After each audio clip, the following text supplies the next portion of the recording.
should be holding you. I should be holding you. I should be holding. Don't know what I was doing. Say I haven't ruined. Don't know what I was doing. Say I haven't ruined all the life we had before. Whoa. What am I holding on to? I should be holding you. Thinking about how I want you. Doing those things you do. You're all I ever need. Maybe I lost you, now I see. What am I holding on to? And I should be holding you. I should be holding you. I should be holding you. I should be holding you. I should be holding you.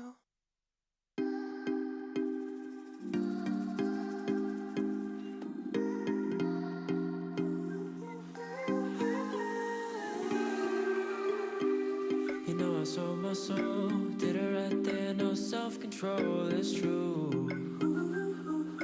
Maybe I just got caught up in the way you move, and I can't let that go. Gotta take a moment just to let you know the truth. I think it's safe to say I'm in love with the things you do.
space up in the clouds. I could find a town.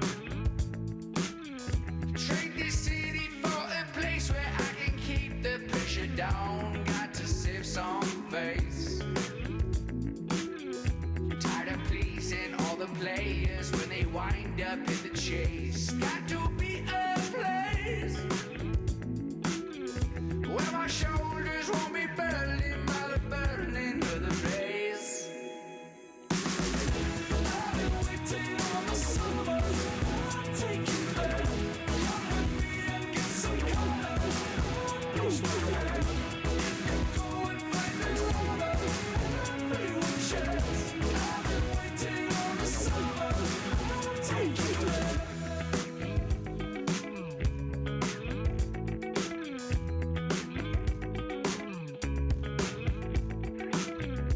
Go and build your tribe and let them decide whether willing what the rules are. Just swallow your pride. Take a look inside and let them prescribe. I'm a doctor, it's a weakness that you're seeking, you will find. Oh, oh, oh.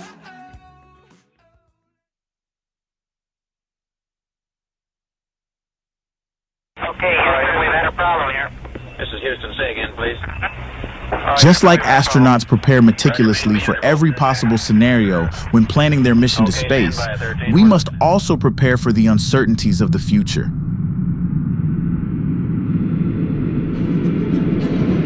The future is an uncertain territory, shaped by megatrends such as climate change, technological evolution, and shifting demographics.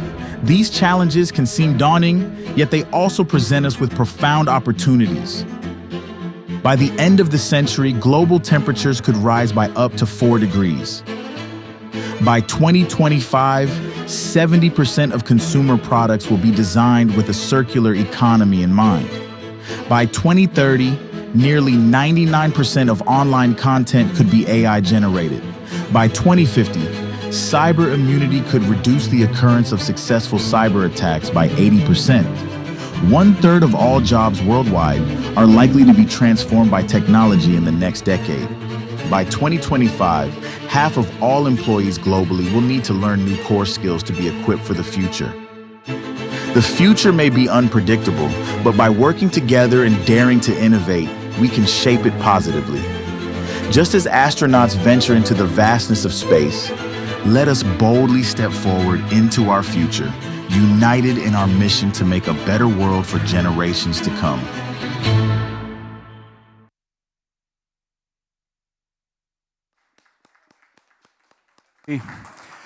Hello, everybody. Good morning. Welcome.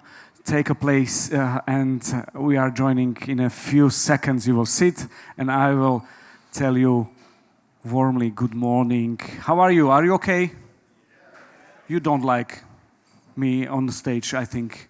Is it everything okay for you? Okay, okay. Please, good morning, everyone, and welcome to day 2 of the Festival of the Future. And we are thrilled to continue the exciting discussions and presentations on megatrends like digital transformation that began yesterday. And today we are shifting our focus to 2 crucial areas like future of healthcare or ESG, climate change or sustainable future. And first of all, let me invite and join on stage our 2 guests, but they are not guests because they are home guests, because it's President of AmCham Slovakia, Martin Maštalír, and Executive Director of AmCham, Martina Slabejová. Hello. Good morning. Good morning. Good morning.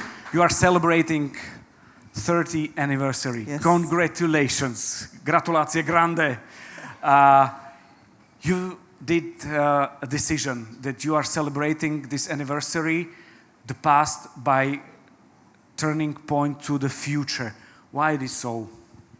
So once again, good morning, ladies and gentlemen. It's my real pleasure to welcome you here at the second day of the Festival of Future. And today's part is ESG. And we have already started another part 1 hour ago related to healthcare. And to your question, Junior, we wouldn't be here today without the past, and the past is something which forms us, what we are and who we are today. And today we set the trend for the future, and I think that this is the great platform to not only ask the questions and set the trends, but even define the solution for the future. And this is today, it's even more important because world is maybe, I would say it like this, is in chaos, and we need to cooperate. Festival of Future is solving, or not solving, is dedicated to three main trends. The first one is digital transformation, which we discussed yesterday with a lot of interesting information and output. Tomorrow we are going to discuss our talents and talents development, because this is the key for the development or for the growth, not only the company, but mainly the country. And today, as I said, we have started healthcare part, and now we are starting the ESG part, because all of this wouldn't be without a safe place for living, nothing.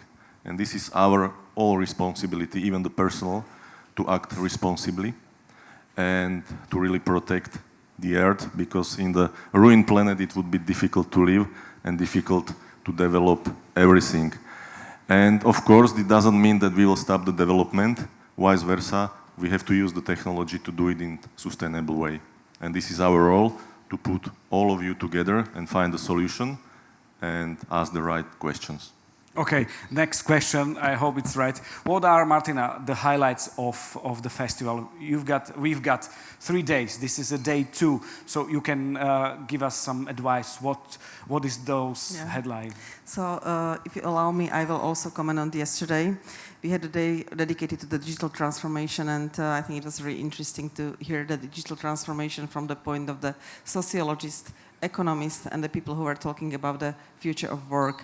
But also afternoon, it was pleasure to have the discussion related to the reconstruction of the Ukraine, because on one hand, I think it's our social duty to talk about the Ukraine, but on the other hand, you are the people from the businesses, and it is very important to also have in mind that this is a huge business opportunity. And I was very happy that also our colleague from the AmCham Ukraine joined us yesterday. And today, I already see in the room my colleagues from the AmCham Hungary. So please applaud, and guys, if you can stand up so people can recognize you. My great colleague Iris and her team. And I'm really glad that also in the AmChams we are joining these groups of the people. But now back to the festival, what is in front of us. As Martin and Junior mentioned, that there is a future of healthcare going on. The discussion is on. And we have also the small events, because this is festival. So you can find the fast track. You can find the relax zone in the park over there. You can relax there during the day. You can also find a small workshop where they somehow try to train with you how to become the leader of the future, how the leader need to cope with the amount of the information. You can try to be attacked by the hackers. You can try the tools from the artificial intelligence, and this all is happening on the 2nd and 3rd floor of the Jurkovičova Tepláren over there. Also, I believe that you will find time to visit our Alley of the Future, and there is 8 startups who are presenting their great solution, the solution of the future, dedicated to the ESG, healthcare, dedicated to the agriculture, and also the new technologies. And afternoon, please, because we are caring about your well-being, you will be moved to the Jurkovičova Tepláren, those who register, for the premiere of the document, and it will be the premiere of the document in Slovakia, called Beyond Zero, which is talking about the company who was doing totally unsustainable businesses with the carpet, how they turn into something which is very good working from the business point of view, but very sustainable. So you will have the opportunity to see this document afternoon. And for today, I would like to mention my own star of the festival. This is astrophysic Mr. Lawrence Krauss, who is here with us. And it's amazing. We were able to motivate him to visit Bratislava for the first time in his life. So I believe that you will like it, Mr. Krauss. And I really can't wait for your presentation.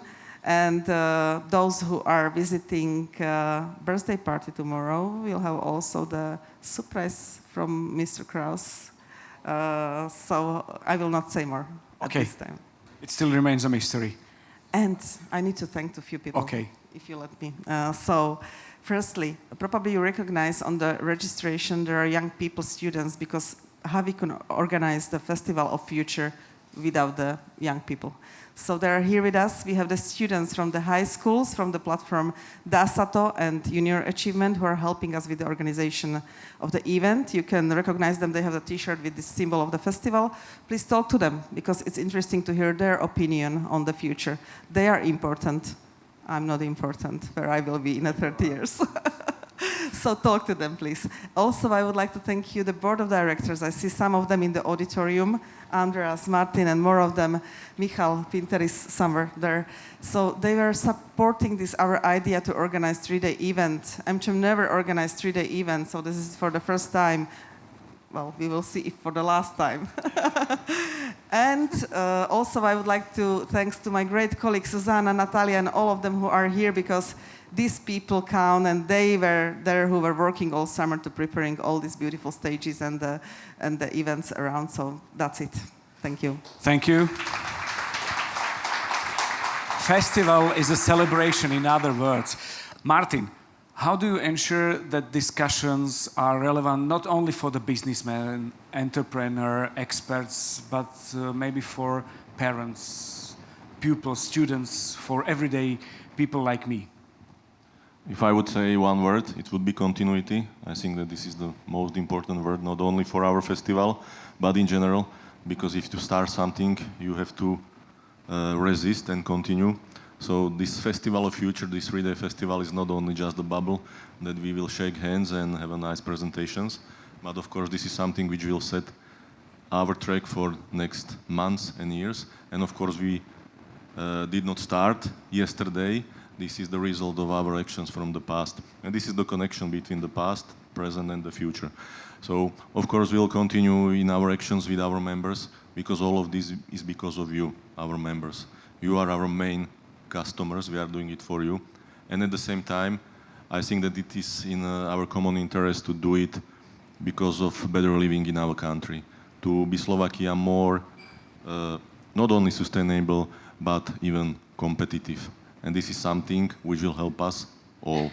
So we will continue in a hard work together with the AmCham staff, with Martina and her team, with our board members, and of course with all of you, because without our inputs, we wouldn't be here. So thank you very much, and I really hope you will enjoy not only today, but even the next day of the festival. Okay, thank you. Thank you.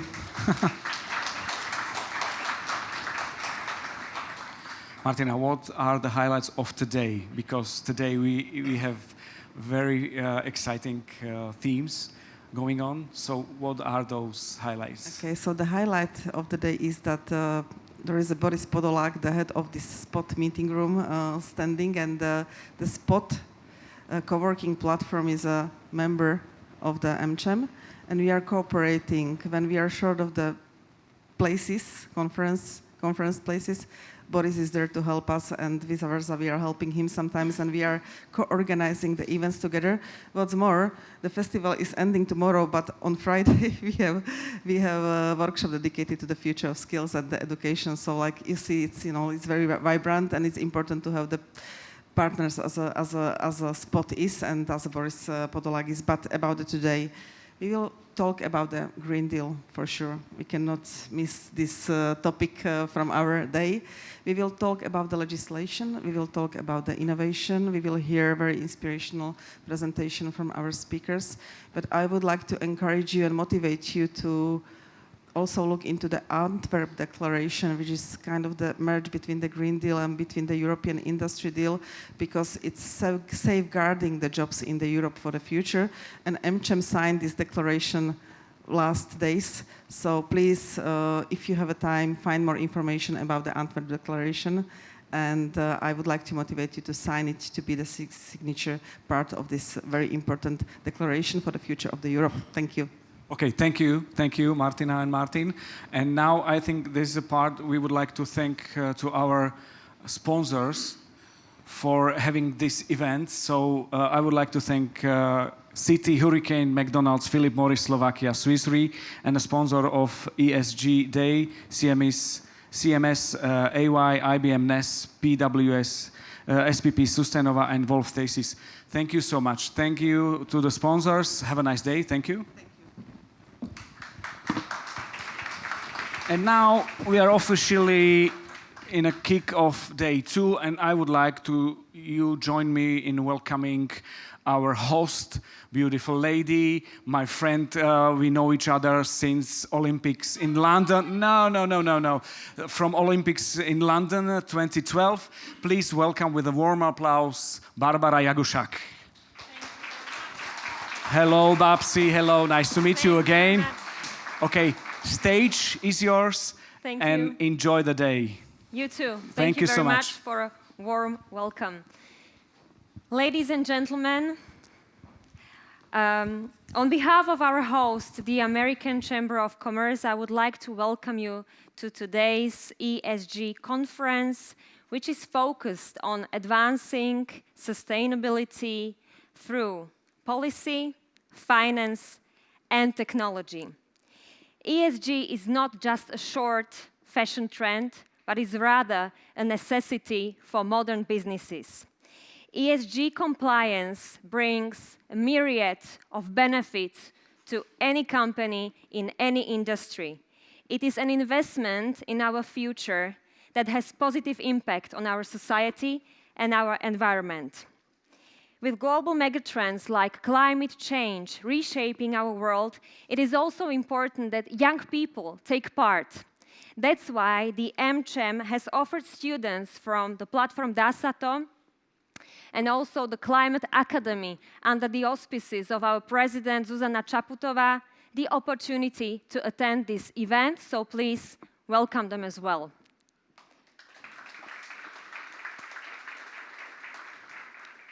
Today, we will look at sustainability through 3 key pillars, as mentioned previously. So, policy, finance, and technology.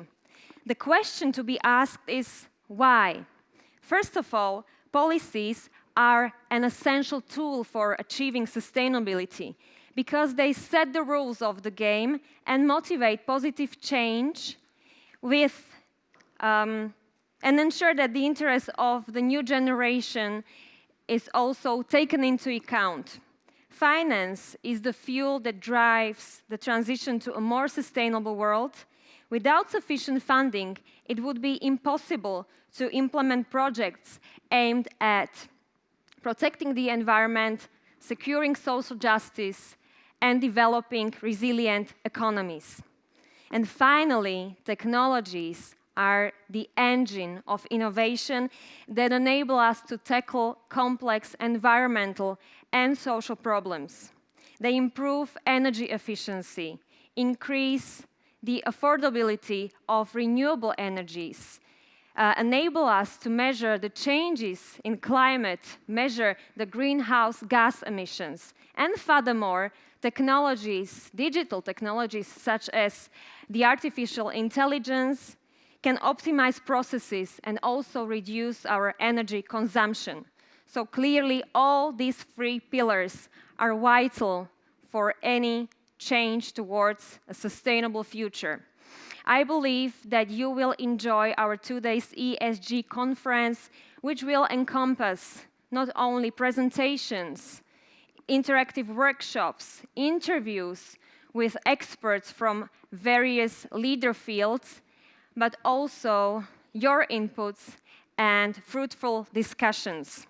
And now it is my great honor to welcome on stage Dr. Rainer Martin, the Executive Director at the Bank of Slovakia, and kindly ask him for his opening speech.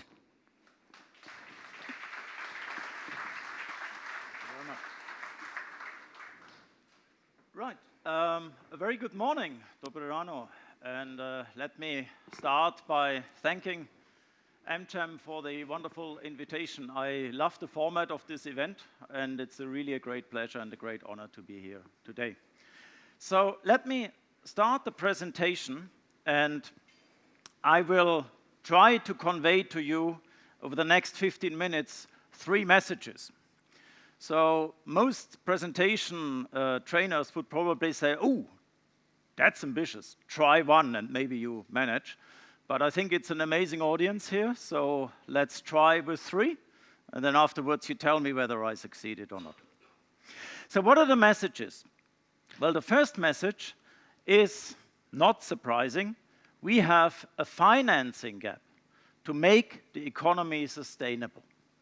Now, everybody knows that and everybody talks about this. But the message I want to give you today is that this financing gap is actually manageable. It is not something where we need to say, oh my God, we'll never manage this. This is far too expensive. Let's not even try. Right? I think that's important. The second message is who will close this gap? And if you look at the financial structure of Slovakia, it's clear that the banks have to play a pivotal role here. They have to play the main part.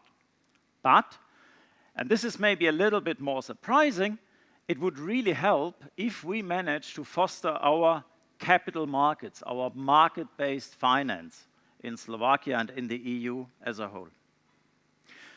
And the third message, this is the festival of the future. And I would like to give you a bit of an outlook on what will shape the discussion also among policy and central bank circles in the coming years. And this is actually going beyond climate. So the next big thing that will be coming is biodiversity.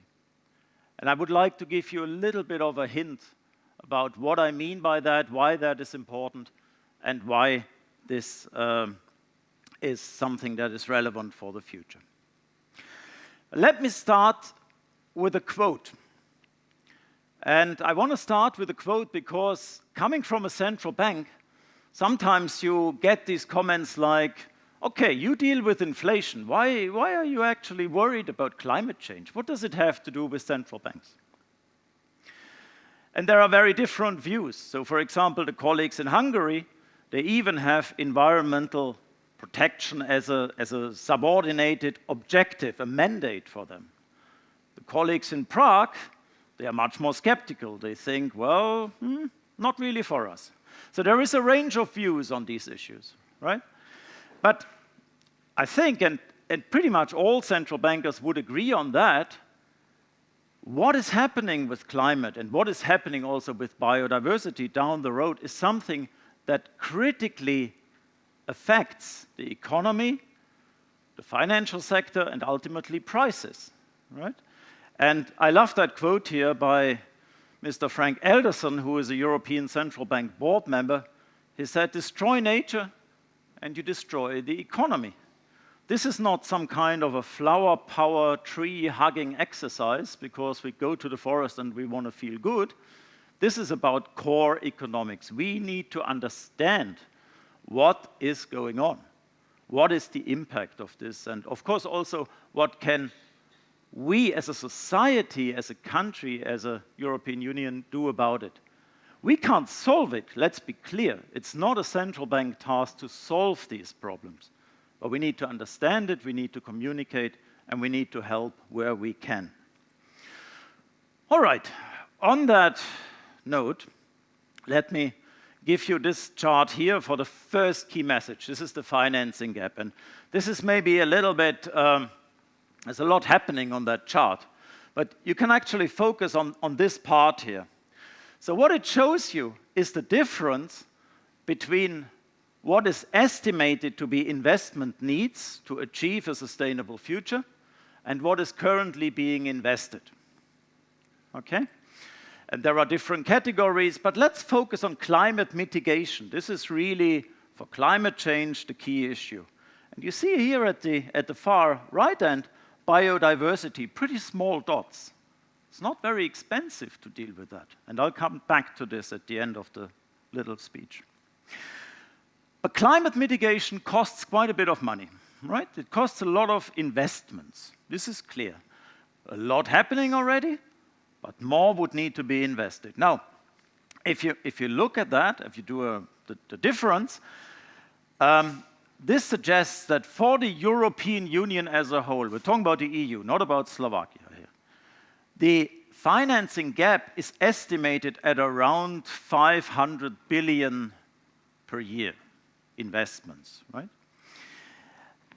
The EIB, European Investment Bank, puts it a bit lower. It's a difficult calculation, right? Big margin of error for sure. But this is more or less the sort of magnitude, order of magnitude that we are talking about. Okay, EU is a big economy, so these are big numbers. What does it mean for Slovakia? Well, there's different ways to look at it for Slovakia. The first way to look at it is you take these EU numbers, you just break it down by the share of Slovakia in the European Union, and that gives you an estimate of per year between 2.5 to 3.5 billion euro.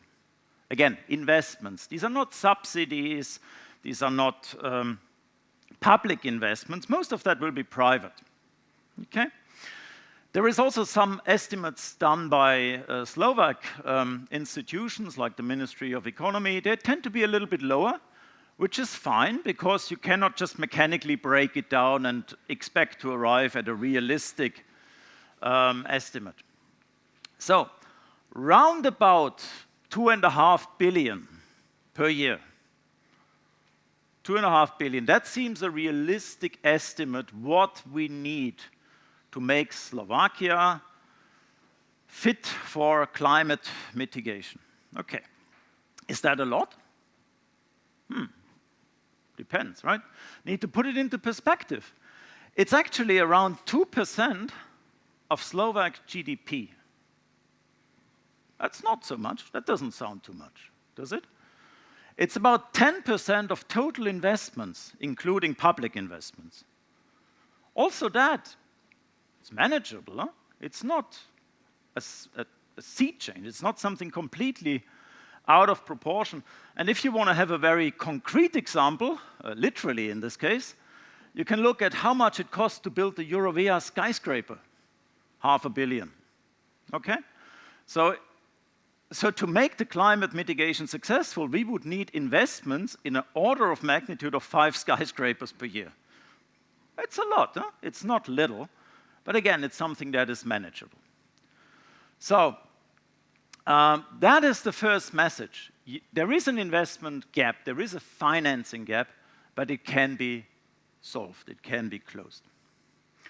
Now, who will close this? Well, this little chart here on the left, that gives you a structure of the Slovak financial system. The big part of this donut here, 3/4 almost exactly, are assets that are held by banks. So the banking system, banks are the dominant part of the Slovak financial sector by far. By far.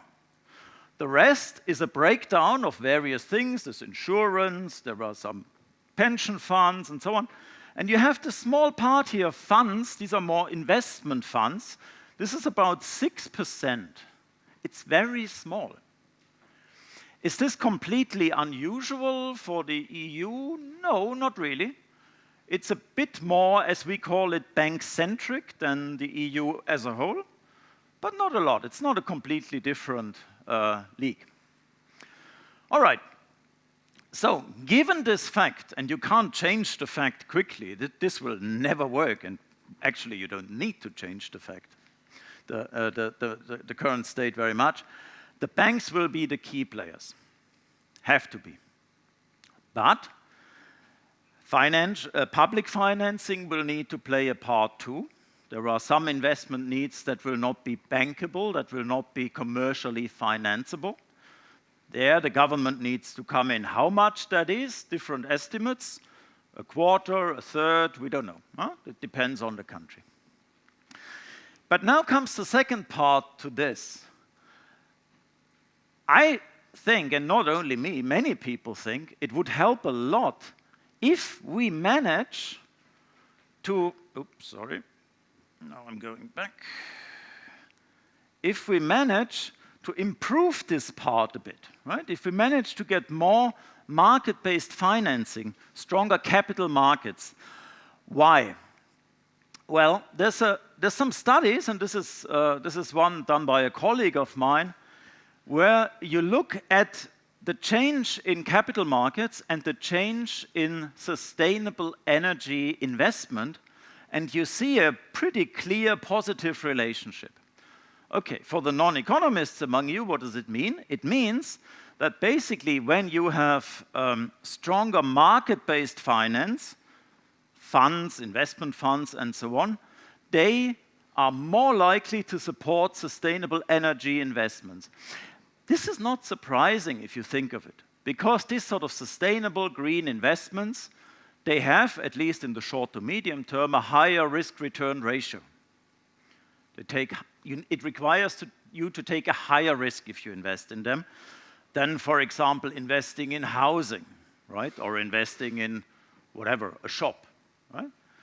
So private capital markets are more suitable to take that. They are more likely to take that. So if we have more financial markets, if we have more market-based finance, capital markets, it would be good. Are we likely to get it? That's the next question. Well, and my answer to that is a bit mixed. You know this gentleman? It's not the founder of the EU capital markets. It's a guy called Samuel Beckett, a famous author. Do you know his most well-known play? Waiting for Godot. So it's a play about a guy called Godot. Some people talk about him on stage. Godot never arrives throughout that whole play. He's never there, okay? And to me, this is a little bit what I think about when I hear talk about the European Capital Markets Union. It's a bit like waiting for Godot. It's been around many, many years. It never arrived so far. Will it arrive in the future? Well, there is now more discussion about it. So maybe you heard that yesterday Mr. Draghi published a big report how to move the EU forward, and Capital Markets Union played an important role in that.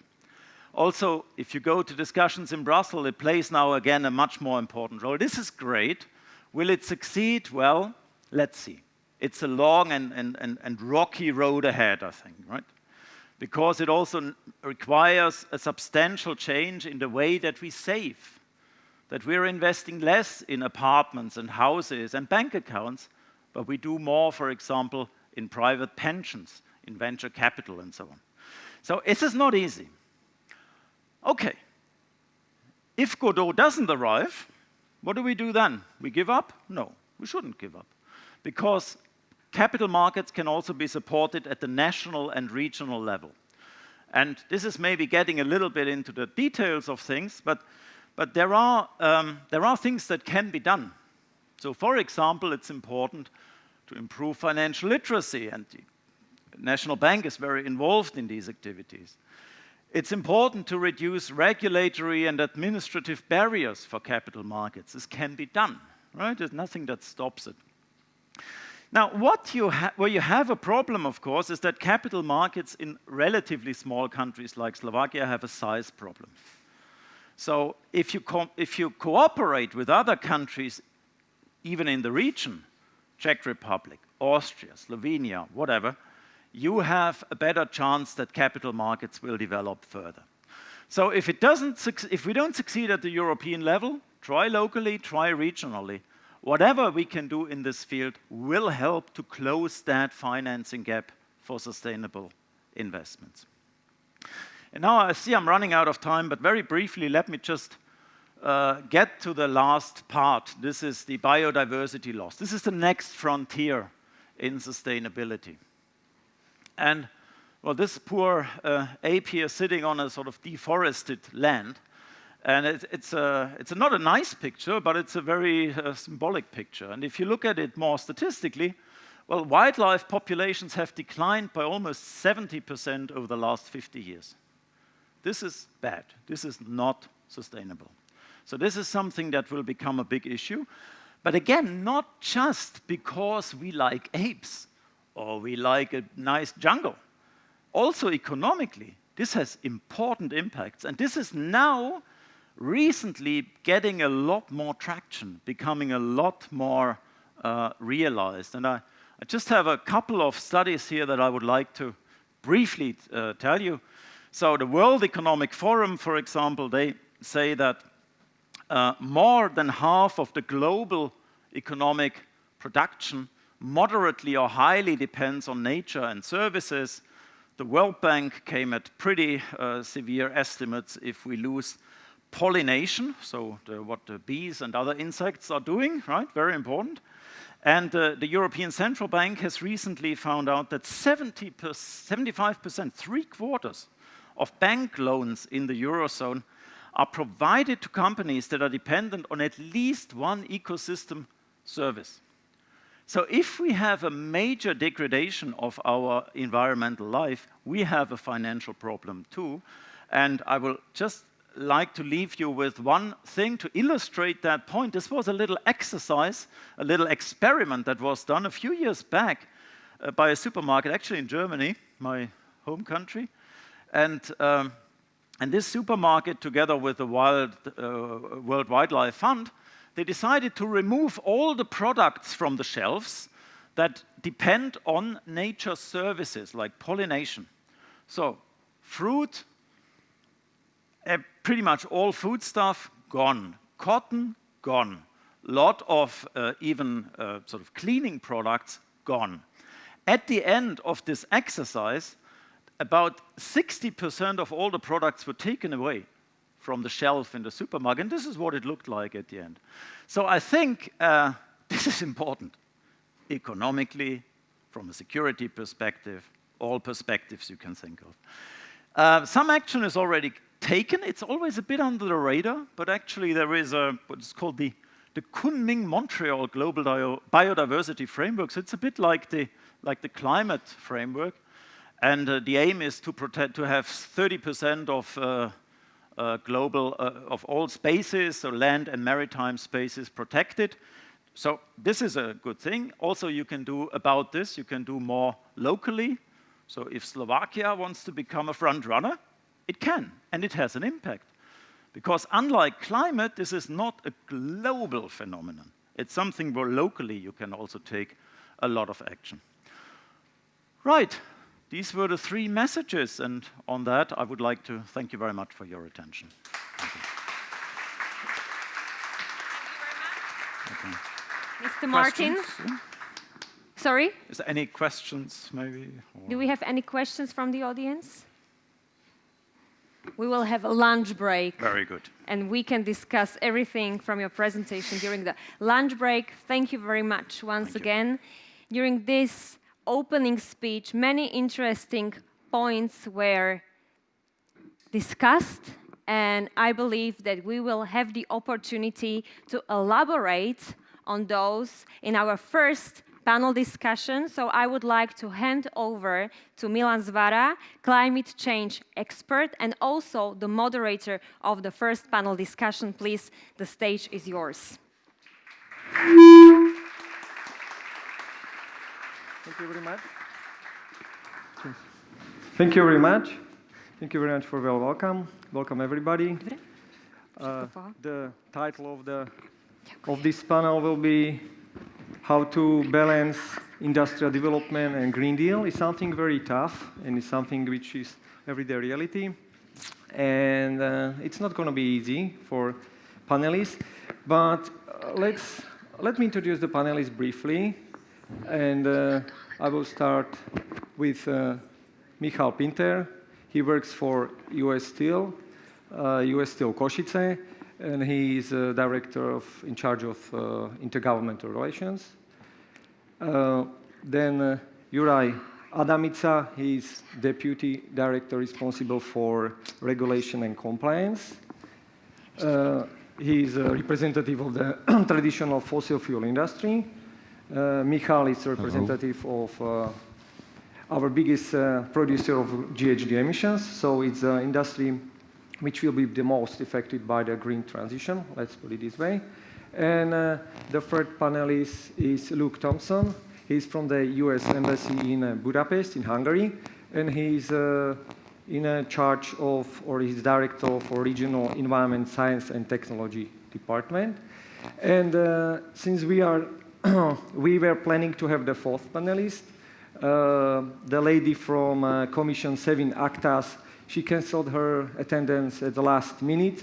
It's unfortunate because we will talk about the Green Deal, and we will talk about the Green Deal. It makes sense we should ask and talk about the European Commission, their plans, and the European Union level. And since most of the policies which influence industry in Europe are forged in Brussels. So let me go straight into discussion, and I will try to substitute a little bit. Aktis, she's not here. And I will point some of the latest development or some interesting important facts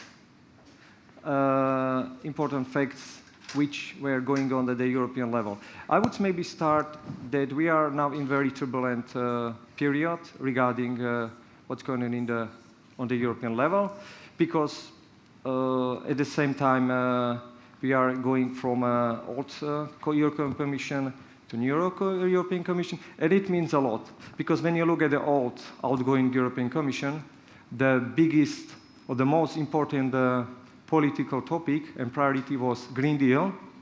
Green Deal with, which was titled as a hallmark of the whole European policy. Incoming European Commission, although she will be headed by the same president, Ursula von der Leyen, but she already led herself to be heard at the European Parliament that the most important or the first priority of the new Commission will be competitiveness. So it's something a little bit different. And she also said that within the first 100 days of a new Commission, they will implement or they will introduce new green, or it's called new clean industrial deal. So this is something where we see a little slight shift from impetus on the green themes to more industrial. And this also underpins the latest development, what we had this week. There was introduced by Mario Draghi report on European competitiveness. It was introduced on Monday, and it was drafted over the period of last month on the ask of President of the European Commission.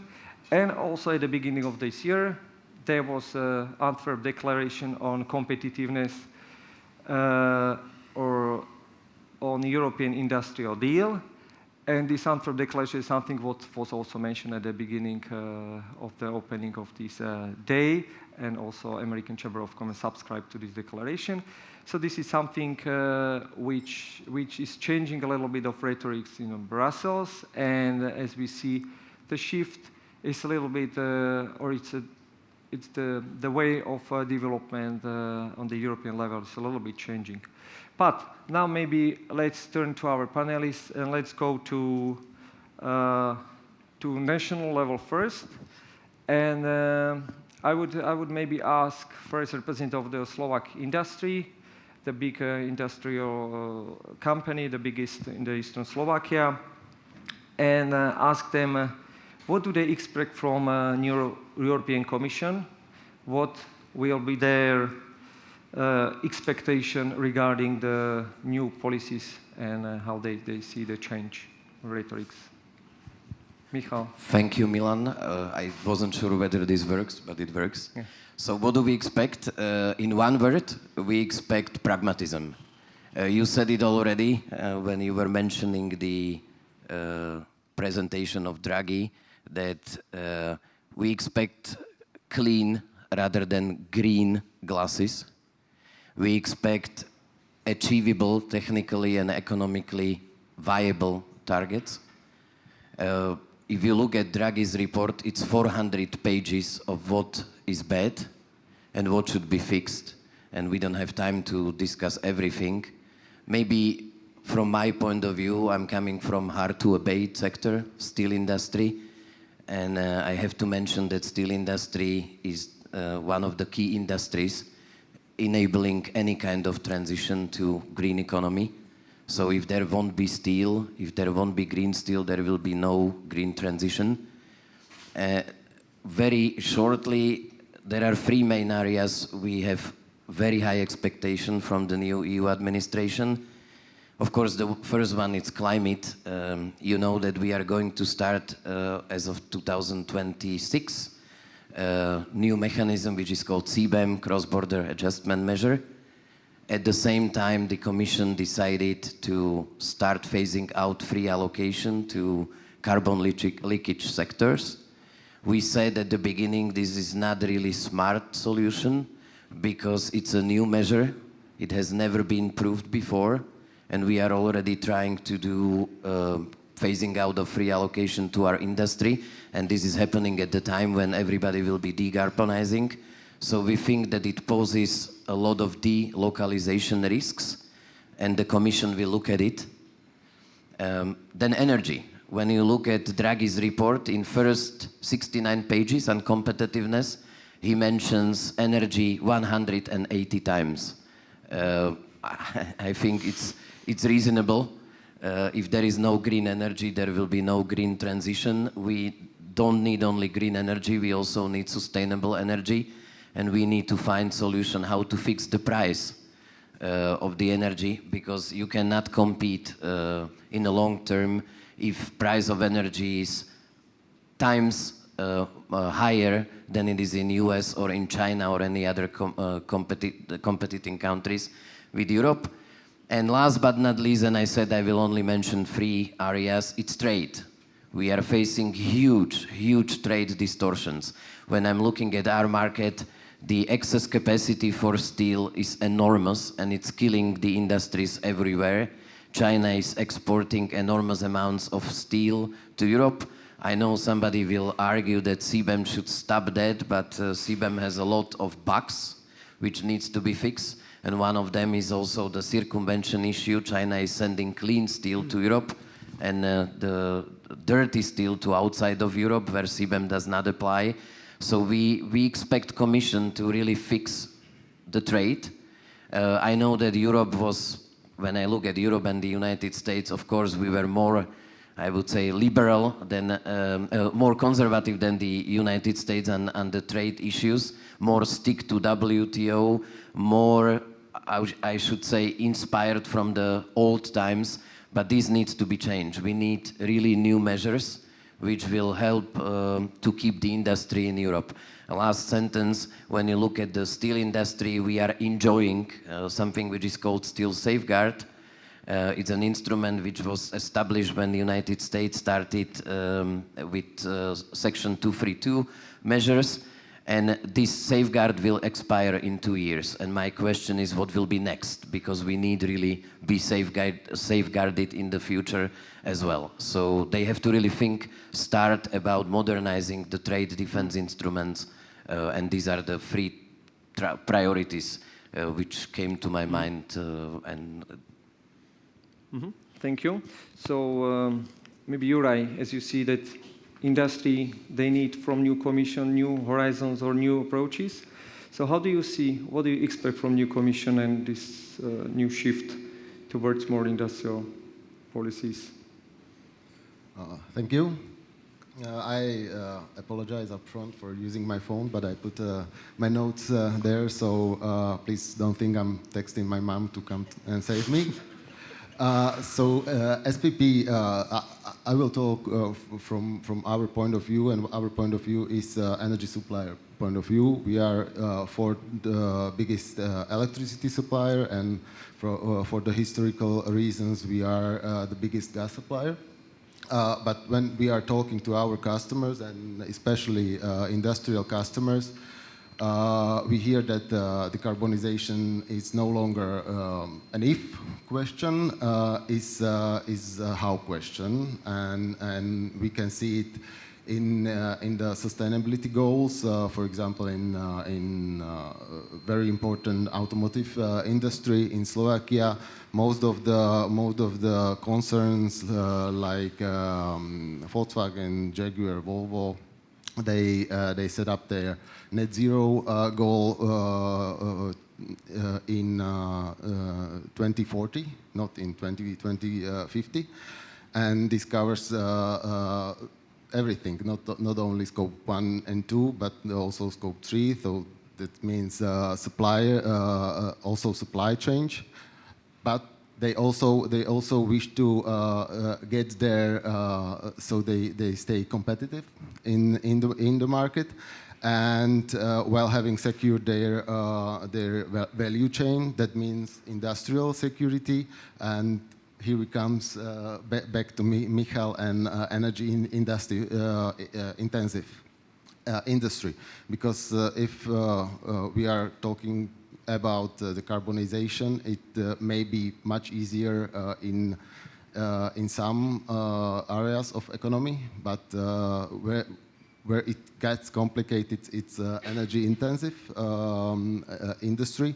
And if you fail to decarbonize it in Europe, it will left Europe and will stay outside of Europe, and this will jeopardize our security. So I will not repeat after Michal, but my two key messages will be: one, to focus on specific tasks and specific sectors, because the Green Deal, as it was done in the previous time, it was really broad scope of legislation. And the second message is more coming from the outcome of European election, because when we are talking about specific measures, we are talking about legislation, and it takes times to get it done. But what can be done now and fast is really step of efforts in communication, because what we saw in the European election was that the Green Deal was really a hot topic. It was full of misinformation.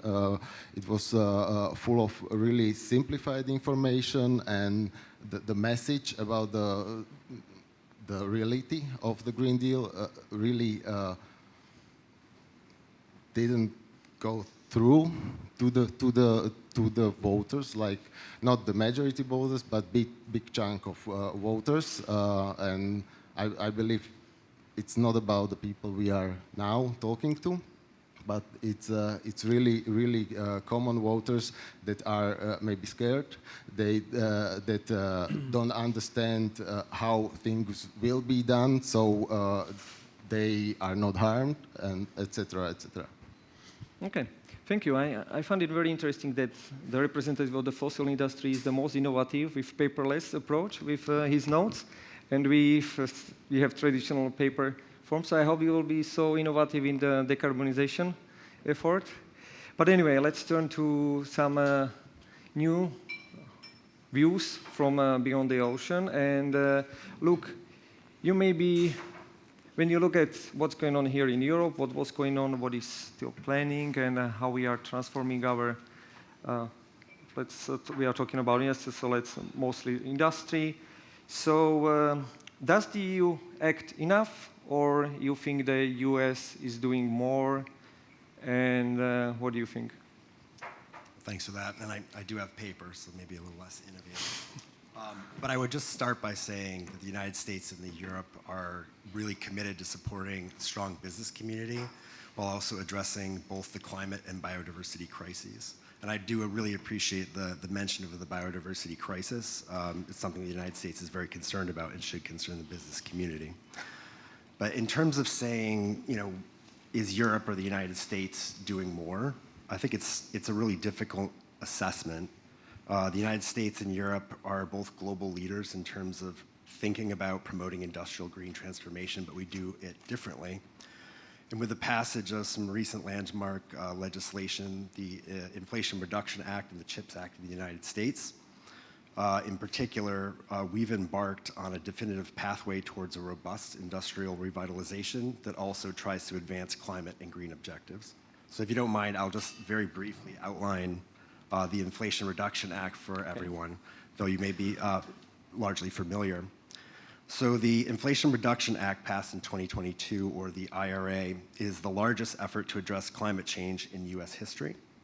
It provides 24 tax provisions out of more than 100 that support climate, energy, and agricultural programs, including tax credits, grants, loans, direct funds that directly reward investment in clean energy, clean vehicles, and clean building and clean manufacturing. Nuclear projects are also eligible for incentives, tax incentives for companies that invest in clean energy manufacturing and generate clean energy through renewable sources such as solar and wind. So this has resulted in more than 265 billion in clean energy projects and created hundreds of thousands of jobs in the United States.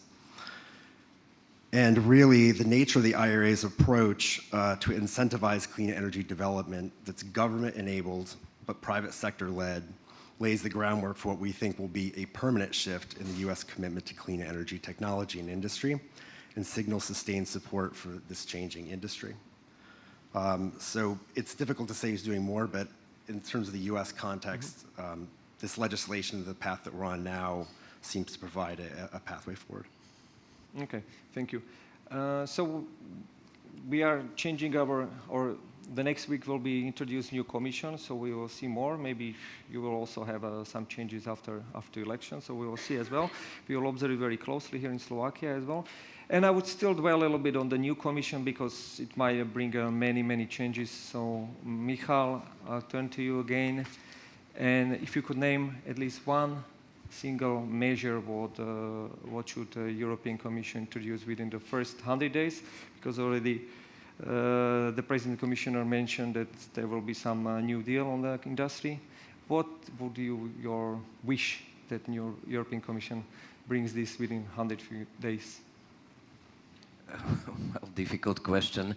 I think you said it already. We all, at least the traditional sectors, we believe that the Commission will make the green policy more real, and they will, you mentioned it in your first introduction, they will prepare in the first 100 days the clean industrial deal. I think that is something which is really needed. As I already said, Draghi named all of the problems, so he didn't propose all of the solutions, but I don't think this was the aim of the report. You also mentioned the Antwerp Declaration, which we believe is a good platform for the Commission to do the clean industrial deal and its objectives. What we don't expect is, we don't want a Commission which will do another, and this was, if I'm not mistaken, between 2017 and 2022, Commission produced 850 new obligation on about 5,000 new legislative pages. So this is what we clearly don't expect from the Commission. We want less legislative norms, less targets, more focused policy. Maybe two more issues which I forgot to mention in my first introduction, and that should be included in the Clean Industrial Act, is that there will be no transition in Europe if we don't solve the issue with critical raw materials and minerals, which are necessary for every single decarbonized technology or for every single clean technology. You know that Europe is almost 100% dependent on critical raw materials and minerals. You cannot do, I'm looking out of the window, you cannot produce any wind tower if you don't have rare earths, if you don't have magnets, if you don't have nickel. We don't have that. You cannot drive electrical car unless you have lithium or some other minerals. So that's big issue. We need to fix that. And one more thing, and I think already Juraj started to mention it. It's nice to have targets and objectives for the future about what the green transition should be, but at the end there will be green products, and we believe that we need to create market for green products, because if you ask the ordinary people what they want, everybody will say they want something greener, but if you tell them that greener will mean that they will have to pay more money for it, they don't understand it. And I think it's something which needs to be fixed at the beginning, because you won't invest billions of money, billions of dollars or billions of euros into new technologies, produce new products, and those products will not be, nobody will buy them. That doesn't make any business case. So And this is the last thing which I wanted to say. Clean Industrial Act, which will make the business case and which will fix the non-existing business case we have in Europe to stop the delocalization, deindustrialization, and all the bad things which are described in the Draghi report. That's my wish. Okay, so you didn't offer us any panaceas, and you have still some measures what European Commission should do. But anyway, you mentioned already these dependencies. So I can address this when I have you right here as a representative of traditional fossil industry.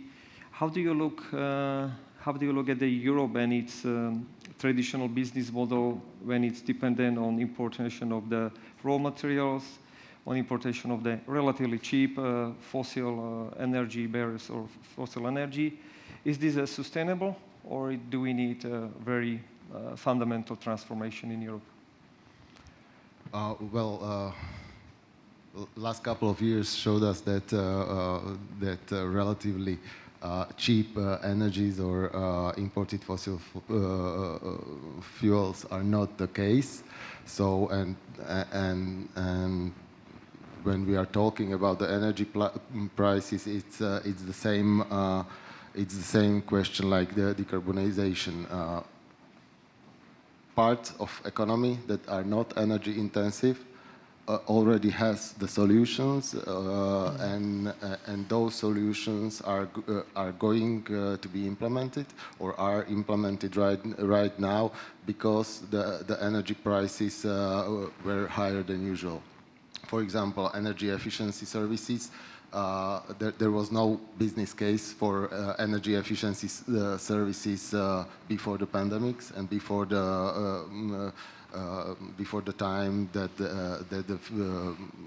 especially gas price and electricity price got higher. Now every other business is looking for energy efficiency services. We already set up a subsidiary that is specifically focused on energy services and local renewable sources for businesses. But this is the case for those parts of economy that are not energy intensive. So the change is happening. The suppliers are adapting on it because the customers want it. What we need to step up, and it's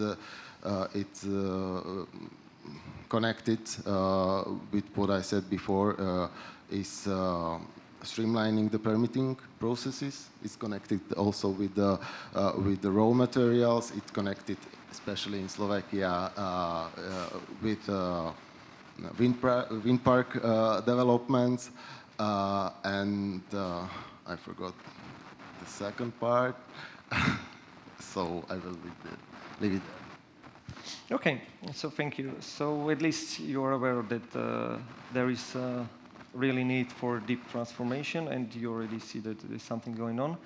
And when I have a look here, so I also cannot resist the questions, because here in Europe we have this peculiarity, especially when it's visible in Slovakia, that on the European level there is a big drive for Green Deal, for green transformation. But in Slovakia, and it's also in the on the top of the political priorities, also in the election priority. But here in Slovakia or in some surrounding countries, there is not that much talk about Green Deal. It's a back corner of any political debate. There is more topics which are political priorities, and I would say the Green Deals are on the very end of any political priority.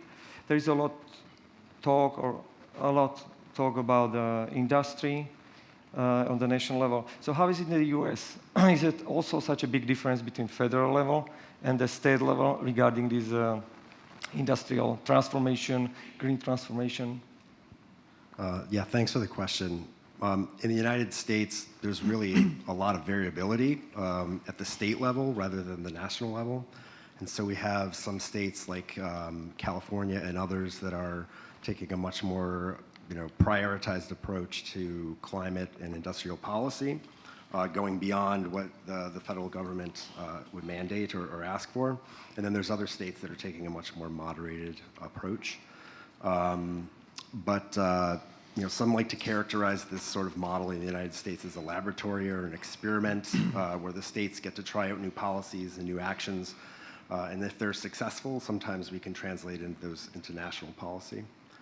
So there is quite a big degree of variability. I think that, not to go back to the Inflation Reduction Act again, but it is a big step forward where we've seen some successes at the state level, and we've tried to nationalize that and really embed incentives across all of our states to be able to take advantage of some of these incentives and drive this in each of the states and not just states like California and others.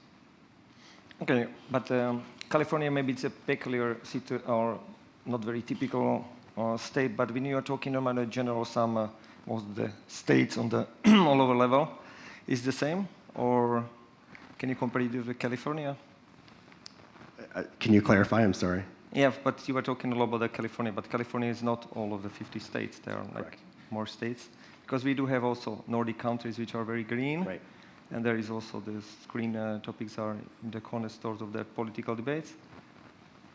In general, in the United States? In general, I think that the Inflation Reduction Act is trying to sort of even that playing field. There are instances, and this may be happening here with the Nordics as well, where some states run ahead of others, and it actually creates an uneven playing field within the country. And so this new piece of legislation is really trying to even that and spread the benefits more evenly, because there are other states that, like maybe Slovakia and others in this particular region, have not prioritized some of the green initiatives. Mm-hmm. Okay, thank you.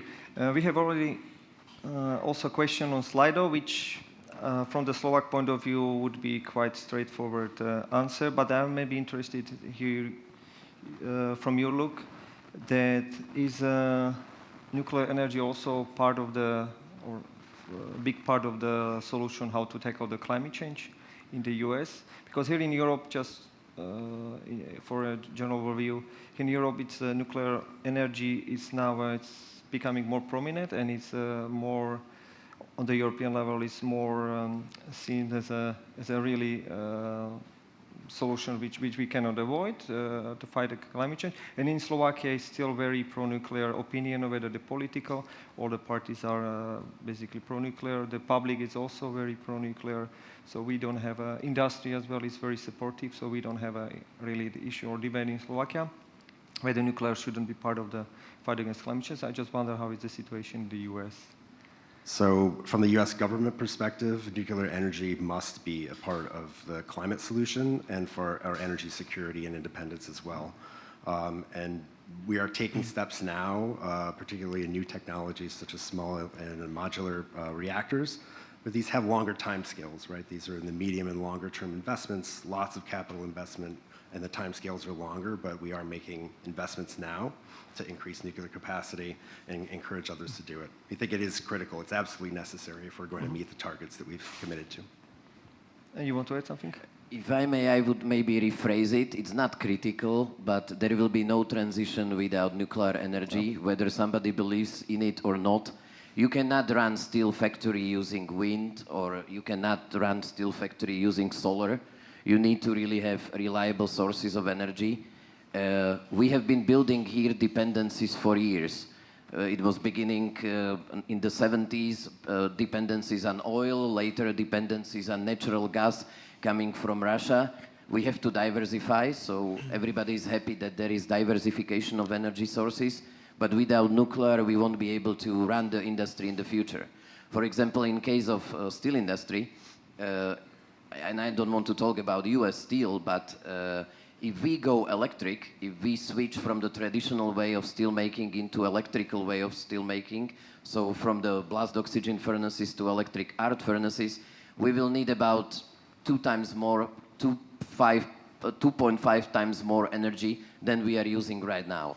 If we switch totally to something which is not available right now, but will be in the future, to zero emission steel making, we will need about 11 times more energy. When you look at the map of Europe now, that will create out of the very small steel industry, because due to various reasons we got smaller and smaller, but this will put another Germany on the energy map of Europe. if we go fully electric, fully using directly reduced iron pellets for production, so we will be fully green. This is not possible without nuclear. And one last thing, we are very thankful to US government because Slovakia was part of the Phoenix program, which is looking at possible deployment of something which is called small modular reactors. We really believe that in the future, maybe after 2030, 2035, SMRs will be key for production of energy for not only facilities like us, for big factories, but also for cities. As you know, SMR can produce not only electricity, but also hydrogen. SMRs are much more safe than the traditional nuclear reactors, so that's the future. So it's not only Slovakia being very pro-nuclear, but I think that all the traditional industries are very nuclear because there is no other way than use nuclear in the future. Okay, thank you. When you're talking, maybe I have one more question for you, Michal. Look, and you already mentioned that climate change targets. When you look at it from the point of view industry, is it achievable and feasible to achieve all these climate change targets, especially climate neutrality, from the industrial point of view? Well, let me say one example. I remember when the Commission came with the idea of minus 40% reduction, and then the Parliament said it's not ambitious enough. They said 60. And now we have 55 for 2030, and I haven't seen many studies. I've seen studies on minus 40. I didn't see studies whether it's achievable with minus 55. So sometimes the targets are very tricky. I would say we need real targets which are economically and technically viable. There are technologies also in the steel industry, and we are hard to abate sector. There are technologies which are being developed, but they are not available yet. So maybe in the horizon of 2050, if there is enough enough sustainable and green energy, we think that yes, we can do the decarbonization to zero. But it will take time and it will take measures. Okay. My colleague was mentioning IRA, that's one of the solutions. In Europe, we are creating schemes, state aid schemes, mechanisms, very difficult constructions, how to do things, how to get the things done. United States was maybe 2 steps behind us, speaking of sustainability and green policies before. They came with IRA, and now they are ahead of us. Because it's straightforward, they have the measures, and the measures are helping the industry to decarbonize and think about the sustainable future. Okay, so that's nice, and yeah, we can easily in Slovakia. Okay, we can easily in Slovakia achieve all the 2030 targets with decarbonization of your plant. But I see we have more questions from Slido. But before we'll go there, we were talking about the industry can see that they can achieve fully decarbonization, at least this part of the industry. What about you, Juraj? Where do you see your place in the longer term, especially with the decarbonization of your biggest suppliers like industry and so on, and achieving these climate targets? Well, on the track, yeah. Well, our position is a little bit specific because as we are not only the biggest gas supplier, but also the only state-owned energy supplier, and we are supplier of last resort. So in gas, so most probably we will be the last subject unless some political decision is made to supply gas. But in the meantime, we need to be competitive in front of our competitors, so other suppliers. And so that means that we need to deliver them solutions that are based on their needs. And if they wish to decarbonize, we need to deliver the solutions. One of it is energy efficiency services, which we already provide through our one subsidiary. We are developing doing biomethane production with. Other one, we are trying to develop wind parks, but it's really hard to get there, especially in Slovakia, and it's connected with the communication issue that I mentioned in my first answer, because there's really a lot of miscommunication about the wind parks in Slovakia. Mainly because there is none here, so everybody is afraid of it, and even if we break down the wall of communication, there is a permitting process that it's really challenging, and at the end we have technology which we don't know if there will be, because we are not the only one that wish to develop wind parks. And now I'm not talking about the SPP. Now I'm talking about Europe as is. Everybody in the world is investing in the renewables. For example, China is now building almost 2/3 of wind and solar parks that are under construction right now. They are really going to achieve the goal of I think 1,200 gigawatts of energy sources from solar and wind this year. But that was their goal for 2030. Europe is, I think, it's not even on the half of the Chinese production. Most of the raw sources are from outside of Europe. A lot of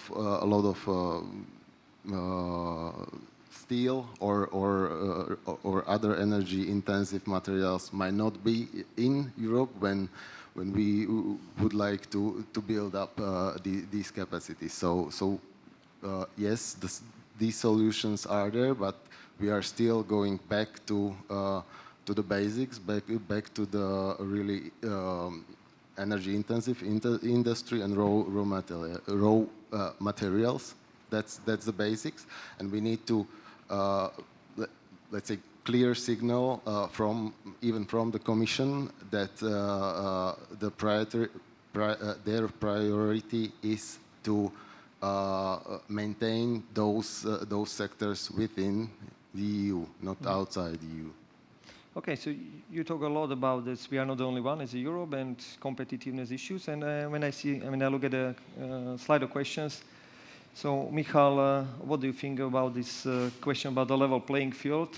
When the US is also, China is also doing some decarbonization measures, will it stay even? Well, we all are calling for the level playing field. I think maybe two important things about that. The EU and US situation is very different. When you look at the available resources of energy in the United States compared to Europe, it's different situation. What we believe, and there have been negotiations between the US and the EU government, which started, did not finish, and it's all about the trade relation. But we are trying to develop something which is going to be called Global Agreement on Sustainable Steel and Aluminium. That is, if you wish, we can call it Club of the Clean Countries, where you develop some measures and you will let the others to join the club if they are able to do and to fulfill the same obligations and measures. I think the transatlantic solution to this issue, it's a good example for the future how to level the playing field. Unless we will allow all the dirty stuff to come here and we will try to push out our industry out, it won't work in the future. We are only going to build the new dependencies. So I think that, yes, the new US administration, whomever it will be, in cooperation with the EU administration, and we know who they are now, should much more cooperate to level the playing field and help the industries at both parts of the ocean to survive. So That would be my question, and I like the answer. I like the first question too. I also like the last one, when if EU has decarbonized more, maybe the table will be turned and the EU will be more competitive. This is also a question for an interesting debate, but we don't have time. We ran out of the time, so I'm sorry, and I hope that you like the debate, and thank you very much. Thank you very much, panelists, as well.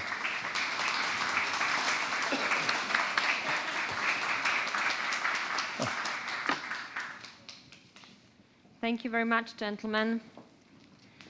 I believe that now we have a better idea of how the oft criticized European Green Deal can be implemented across industries, or at least the heavy industries, so that the green transformation goes more smoothly and not at the expense of human resources and operations. So we will move away from policies to finance. As it was said previously, finance is essential in adapting to climate change. It supports sustainable businesses and also biodiversity conservation projects, and also includes social investments that tackle poverty, unemployment, and also inequality. So shortly, we will delve into a very fascinating world of green finance. Thanks to our speakers, I would like to welcome Jason Channel, the Managing Director and Head of Sustainable Finance at Citi Global Insights. And later on, we will be joined by Rudolf Pfeffer, the Head of Banking and Finance Practice in Slovakia at Wolf Thijs, who will join us then later for a brief discussion. The floor is yours. Hi. Well, thank you so much for having us here today. I have the probably unenviable task of trying to do a history of the last 30 years and looking 30 years into the future in 15 minutes, which is quite challenging. So you're going to see a lot of information very quickly.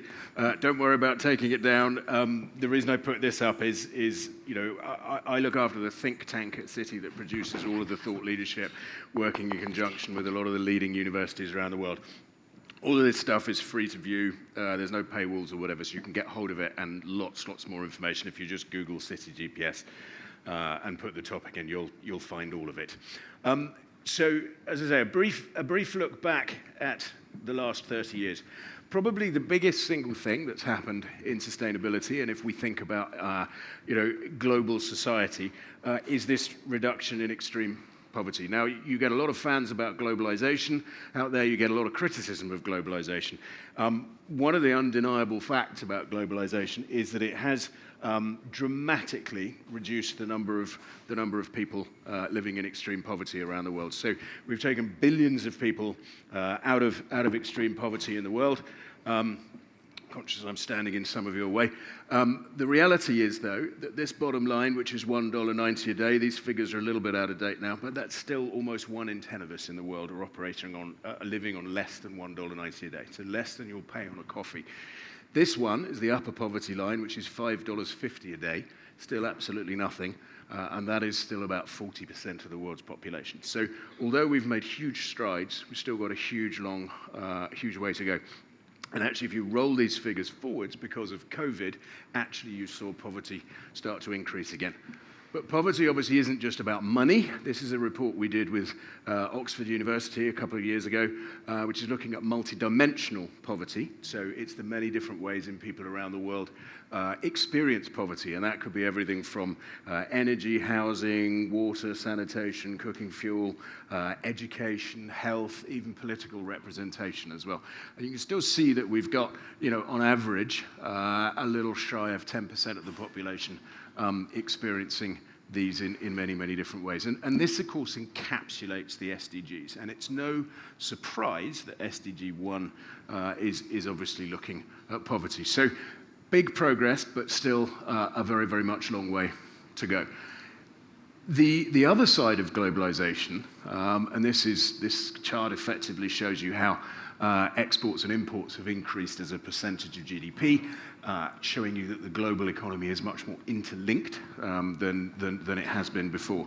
And what this one shows you is the number of disasters and systemic events. So the number of systemic risk events is going up, and the frequency is getting tighter as well. So we get many more of them, and that is the darker side of globalization, because the systems that we've built allow risks and issues to be transmitted much faster than we've seen historically. And that's why, you know, systemic risk, which again is all about the SDGs, is so important. Obviously, a big part of that is extreme weather events, natural disasters as well, and you've only got to look at the news to see how serious they are and how much more frequently they seem to be occurring now. We've heard a lot about biodiversity today. I won't repeat all the figures, but you heard the 70% species decline since 1970. You know, think about it, that's 2/3 of life on Earth, effectively, within the last 50 years. And if that does reach critical levels, systems start to break down. $44 trillion of GDP, as you also heard, about half of global GDP. So progress there on the last 30 years has not been good, and that is a big issue for us going forwards. Obviously, what is key to biodiversity, as we heard, is food. Although we've got better on a lot of measures, if we look at, this is food insecurity. Obviously, this came to a head a couple of years ago with the Black Sea conflict. And you can see actually that food, this is severe food insecurity, so where people have run out of food or gone more than 24 hours on multiple occasions without eating. That's more than 1 in 10 people in the world. Moderate food insecurity, it's 2 billion people. You know, that's 25-30% of people in the world. So these have got worse. So not all of these facts are getting better. What has improved a lot, and obviously I couldn't talk about the last 30 years without talking about finance flows. We've come from a very, very low base. This is alternative energy. In about 2016, interestingly, we'll come back to CapEx in a minute, but in 2016, we actually saw investment in zero-emission technologies surpass fossil investments on a global basis, right? So when people talk about tipping points, yes, if we look at global installed fleets, it's still very heavily fossil fuel-based, but in terms of the investment that's going in, certainly in the power industry, obviously transportation side of things is slightly different still, but in the power industry, we flipped over in 2016. So very important that you look at these things in terms of, you know, thinking about one's the mainstream and one's the niche, right? Because that's very much turned around. These figures in terms of climate flows have jumped up dramatically since then. So we were about 1.4 trillion last year. So massive progress in terms of awareness of the climate. Obviously, you've got Paris here. And over those last 30 years, you know, we've had Rio Earth Summit, we've had Kyoto, then we had the SDGs put in place 2015, we had Paris as well. So a big shift and a lot more finance beginning to flow. So obviously loads of other things I could have mentioned about the last 30 years, but I think those are the big ones because we're more interested in talking about the future. The first thing I wanted to mention today is, if you read newspapers, and obviously it varies a lot depending on where you are in the world, there is a lot of pushback on sustainability and ESG at the moment about the perception that this is something for good times and when the economy is in a good state, and this is a cost or a luxury we can't afford at the moment. The irony is that if we look at a lot of the dislocations at the moment and the cost of living crisis and energy prices and cost of food, etc., again, these are all sustainability issues and they have sustainability factors at their core. But this is the World Economic Forum's annual Global Risks Report, and a huge number of contributors that go into this. Again, I'm not going to bore you with the detail now, but 3 of the top 5 risks that are most likely to present a material crisis on a global scale in 2024 are sustainability risks, and 7 of the 10 over the next decade have sustainability at their core. So these things are very, very much front and center. So don't fall into that illusion of thinking that sustainability is kind of off the agenda. It's absolutely at the center of the dislocations that are making people think that way, and certainly over the medium and the longer term as well. The other point is that, yes, we have a trickier economic and geopolitical and social backdrop at the moment. But one of the things that history tells us, if you look back to 1973, for example, which again was a series of energy crises which were in turn driven originally by a conflict, which then led to broader inflation, energy price inflation, food price inflation, etc. What's interesting is what came out of that. We had Nixon's Project Independence, which was energy independence for the US. Now, they didn't get there until shale really came through, but it started that ball rolling. We had the Mesmer Plan in France, which is why France went heavily nuclear. Pro-alcohol in Brazil, which is why Brazilian cars run largely on ethanol. We saw shifts in US imports of vehicles from Germany and from Japan as well. So the point we're trying to make here is that these short-term dislocations often slow the progress, but what they inadvertently do is they accelerate the longer-term transitions. And you can very much see that in Europe at the moment with this drive for greater energy independence and pushing renewables targets and energy efficiency targets as well. Also important to note from a corporate perspective that particularly where we're looking at long-lived capital-intensive assets, so ships, power stations, whatever it may be, these are 30, 40-year assets, right? So what we're experiencing at the moment is a very short-term sort of series of pressures, but corporates are still very much investing for the longer term.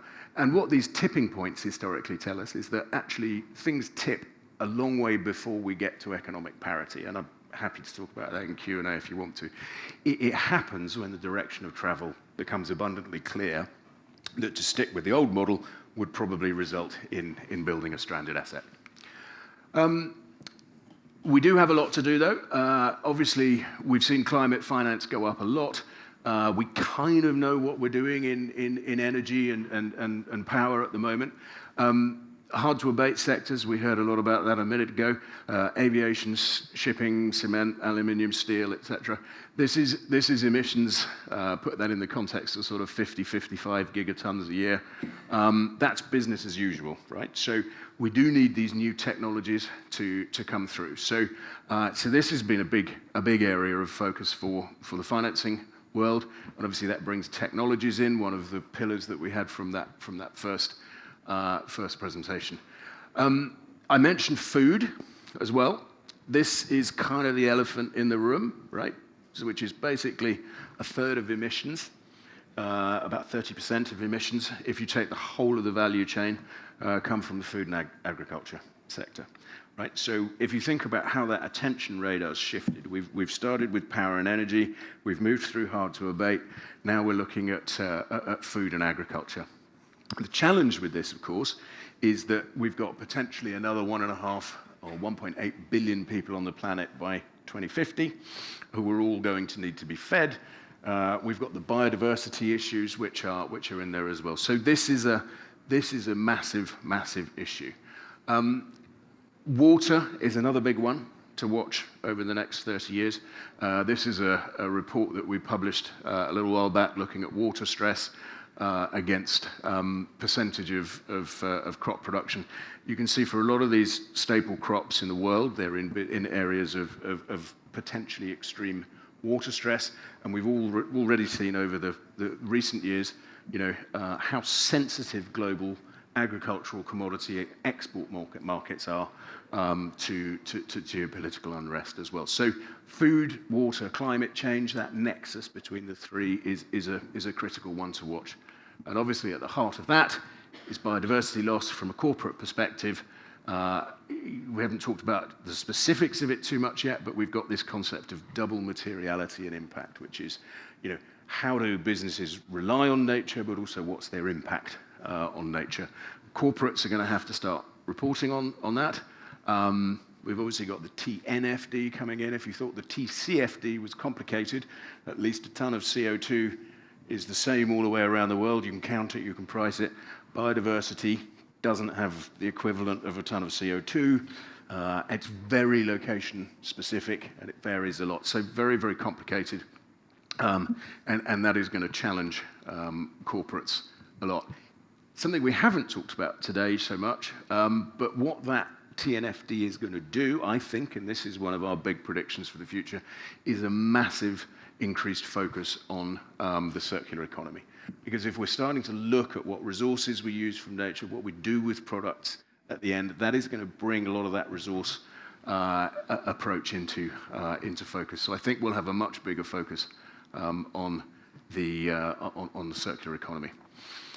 Supply chains is another big thing to watch for corporates. This, I won't go into all the detail, but just shows you this is effectively percentage of 100 largest buyers and across all these different sectors. And then this is that are net zero aligned, and then this is the percentage of their supply chains, which is aligned. That's taken from about data on about 100,000 companies from our services business that moves anything north of sort of $4 trillion a day. So it's a pretty good global image of things. It shows you that there is this sort of supply chain impact and potential drag. Now, financing going forwards, we've heard a little bit about this. 1.7 trillion gap in the current period globally. That rises to a much bigger figure over the coming decades. And we basically need about $125 trillion around the world. Now, we heard in that wonderful opening presentation from Dr. Martin that you know where money was coming from, etc. That is climate finance flows by destination. That's pretty much China in there as well. And then unsurprisingly, you've got Western Europe and US and Canada. But if we look at all those other regions in the world, so I mentioned, 1.8 billion extra people. Most of them are coming in sub-Saharan Africa and Southern Asia, right, where we don't have much of the investment at all. So we're very much investing in large and developed markets. We do need to mobilize capital moving to more emerging and frontier markets. And this one is absolutely critical. This is where the money comes from. So 90% of that spend goes into mitigation. And even in mitigation, only about half of it is private. Still half of it is coming from public funds. If we look at adaptation, the vast majority of it is public funds. The reason I mention this, just to finish, is because basically governments, etc., are heavily indebted around the world. They're fiscally constrained. They don't have the ability to raise more capital to do this. So what we have to do is we have to mobilize private capital to do it. The capital is there. It wants to do it. As we also heard this morning, we need the vehicles to allow this to happen. But we've got to get more private capital into projects, and we've also got to get more private capital into emerging markets to make this happen. There's the conclusions. Sustainability is still alive and well. It's an opportunity, not a cost, lots of capital, but it's a wonderful opportunity for everybody. So I will leave it there and turn it around to Q&A. Thank you very much. Join us for the discussion.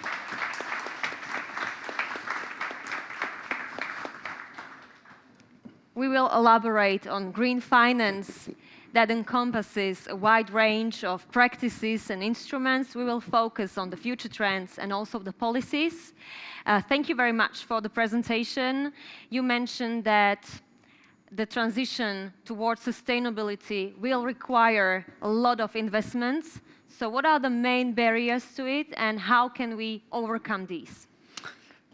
It's a big question, but thank you. It's a good opening question, no? It's a good opening question, right? As I say, I think the biggest challenge, if you talk to people historically, has been the risk mismatch between the risk appetite of the capital. So you're essentially looking at developed market, pension, insurance, mutual fund money, versus the risk profile of the project, particularly when we're talking about emerging and frontier markets. And what it's meant is that there's too much capital chasing too few projects.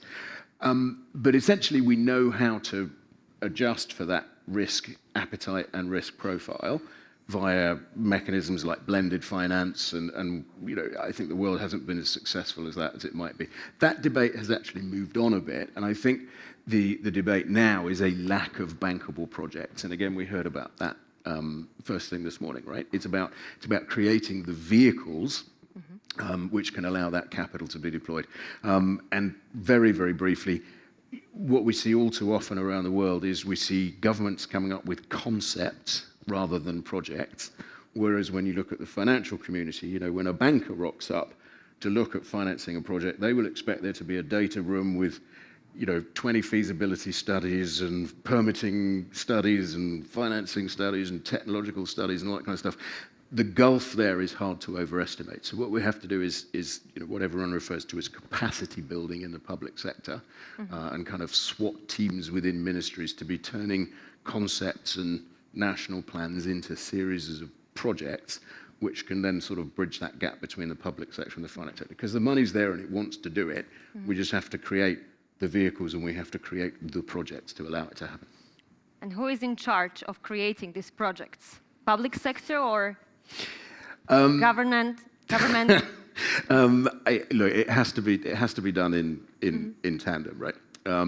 But we all have to work together, and what we've also got to do is make sure we use the right finance for the right thing. So again, too often what we find is, you know, the development finance institutions who do an amazing job globally, but ironically, they can end up sort of crowding out private capital, right? And actually, you know, the effect you could have if you used public sector or DFI or even philanthropic capital, rather than to build the project, to actually elevate the risk profile, so almost kind of first loss capital, you could then crowd in private capital with a lower risk appetite to make it to happen. So, but you do need a project to be part of a broader national infrastructure plan. So you need government to set the policy, set the framework, set the vision, and then you need to work with industry and the finance industry all together to sort of make that happen.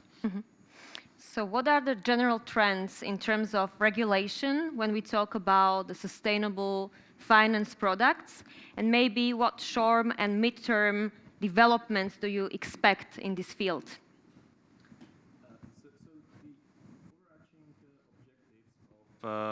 Any regulation in sustainable finance include priorities like investor protection and preservation of integrity of the finance product, prevention of greenwashing with an increased focus on transparency, and of course some level of market standardization. In terms of regulation, these objectives can be achieved by different means. So it's therefore important to distinguish between two most typical forms of regulation that include public regulation, represented by legally binding statutes, directives, and other pieces of regulation adopted on local or international level, and the private regulation, which is exercised through market self-discipline based on voluntary, non-binding standards and guidelines published by relevant industry associations. If we look at the current regulatory landscape, we can see a mixed picture. We can see some notable pieces of legally binding public regulation, most importantly the EU taxonomy defining what constitutes an environmentally sustainable investment. We have CSRD providing the general framework for reporting of sustainability-related information by corporates.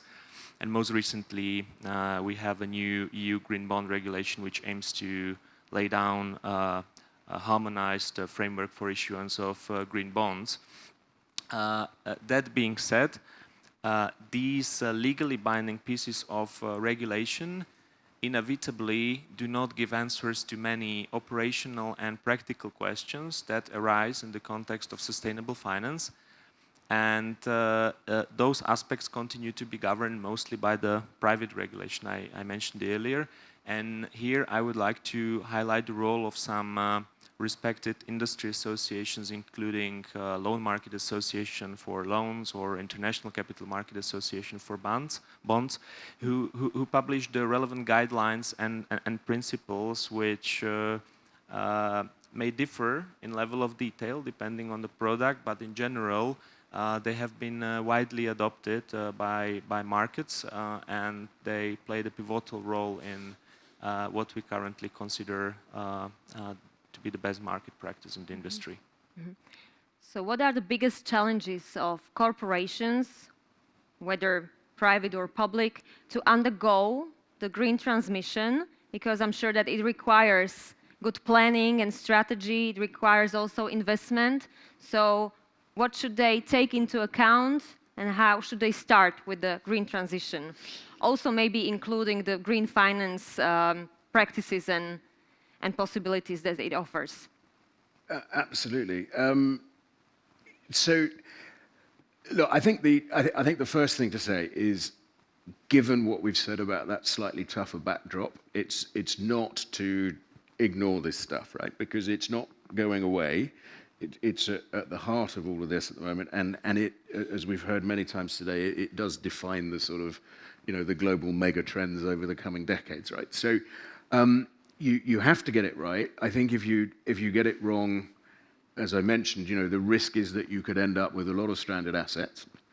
But I think it starts, and I won't sort of go in detail through the whole thing, but it starts with taking a very deep look at your company and actually what does it do, right? And thinking more about what need does it meet in society, right? Because businesses don't just exist to make money; they have to meet a need in society. There has to be demand for it, right? What are the impacts of that, and what are the dependencies on that? And it's thinking about materiality, and it's thinking about how do you define that? What are the KPIs? What's your strategy to deal with that? But also, what's this going to, what do you want your business to be in 10 years, in 20 years' time? I mean, nobody starts a business to run it for 2 years, right? And these things are going to very much change what customers want, or, as we said, what's the regulatory impact? So having a full understanding over the longer term of how this is shifting and how your business needs to change. And then it's, again, another word we heard this morning, which is 100%, in my mind as well, is a pragmatic approach, right? So not going hell for leather to get to where you think you need to do it too soon because the customers won't be ready, the financing won't be ready, etc. So it's about taking a pragmatic approach to transition. And then your last point about financing is this is not a separate process to finance, right? It's not, you don't do sustainability here and then you finance the business and do liquidity here. If you're going to do it successfully, they need to be fundamentally linked together, with those KPIs that we've talked about linked into the financing, which can, if it's done correctly, potentially reduce the cost of capital. It's about working capital. It's about sustainable supply chain finance. It's about having all of that linked together, so it's a coherent strategy. Looking at it from a local perspective, what piece of advice or tips would you give to our local businesses that would like to tap into the sustainability finance projects or products? Yeah, maybe a very intuitive piece of advice for any business would be that sustainable finance products should not be used just because they're becoming increasingly popular and fashionable these days, but ideally they should be linked to the underlying business strategy and wider ESG priorities of the company.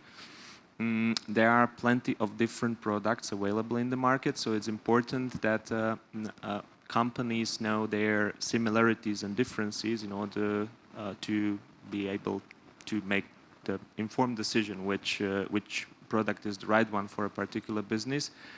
So there are products which are well suited for financings of particular projects. This is especially the case of green loans or social loans, where the proceeds of the financing must be allocated towards concrete projects, and the company or the borrower is expected to actively monitor and comply with such allocation.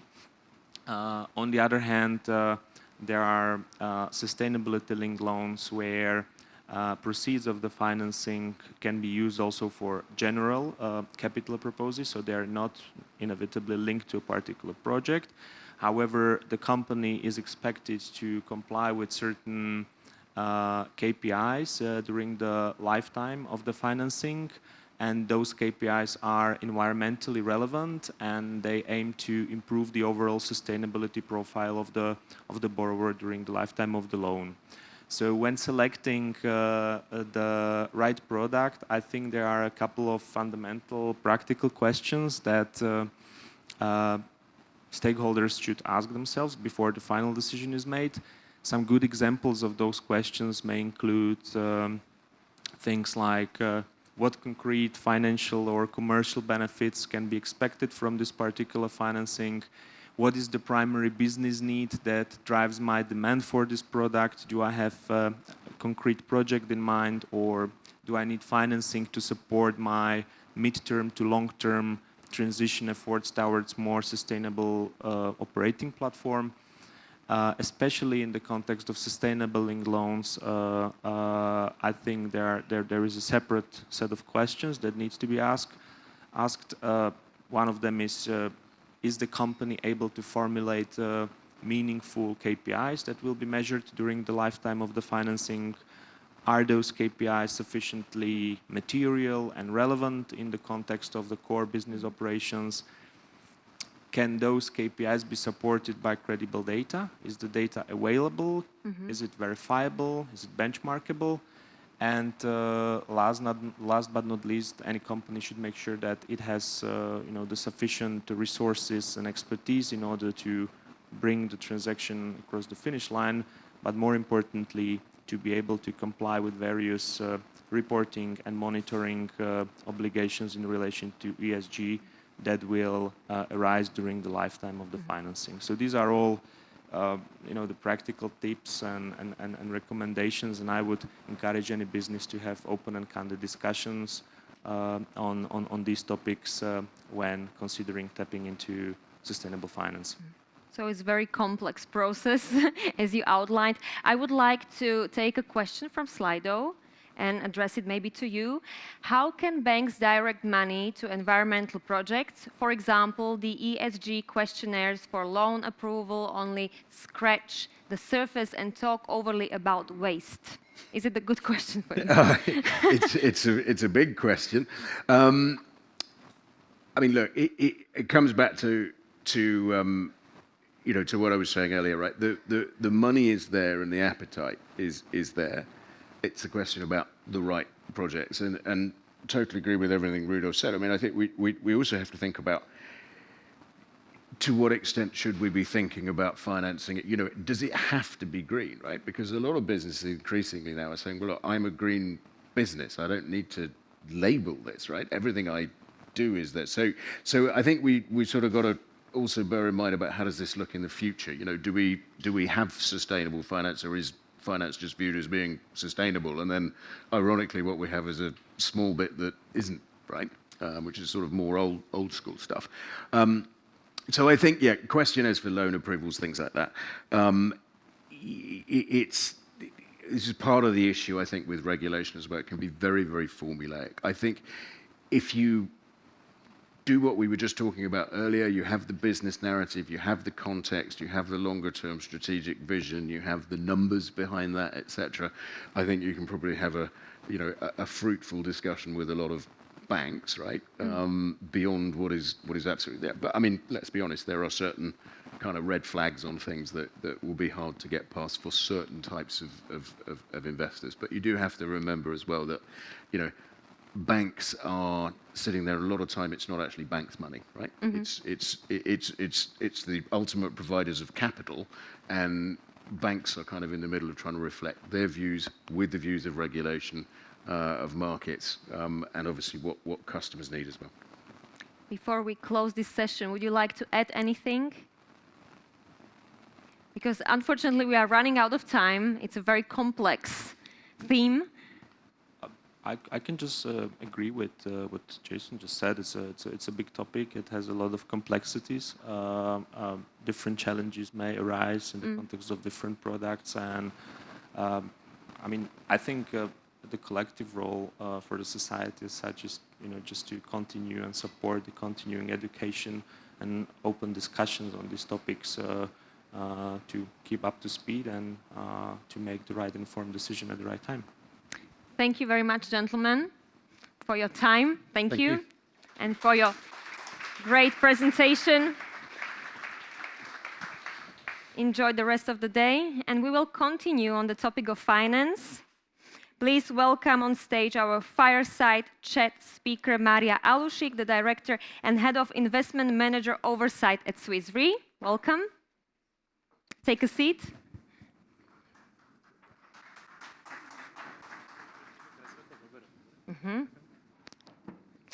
Hoppala. So sorry. Everybody who was sleeping is now awake. Okay, fine. So how do... Oh my God. Rolling. We see it rolling. All right. So how do you define responsible investing, and what are the criteria or standards that you use to evaluate environmental, social, and governance performance of your investments? Thank you. And actually, this very much links to what the gentlemen have been talking about before. So there are probably slightly different definitions of the responsible investing at different companies.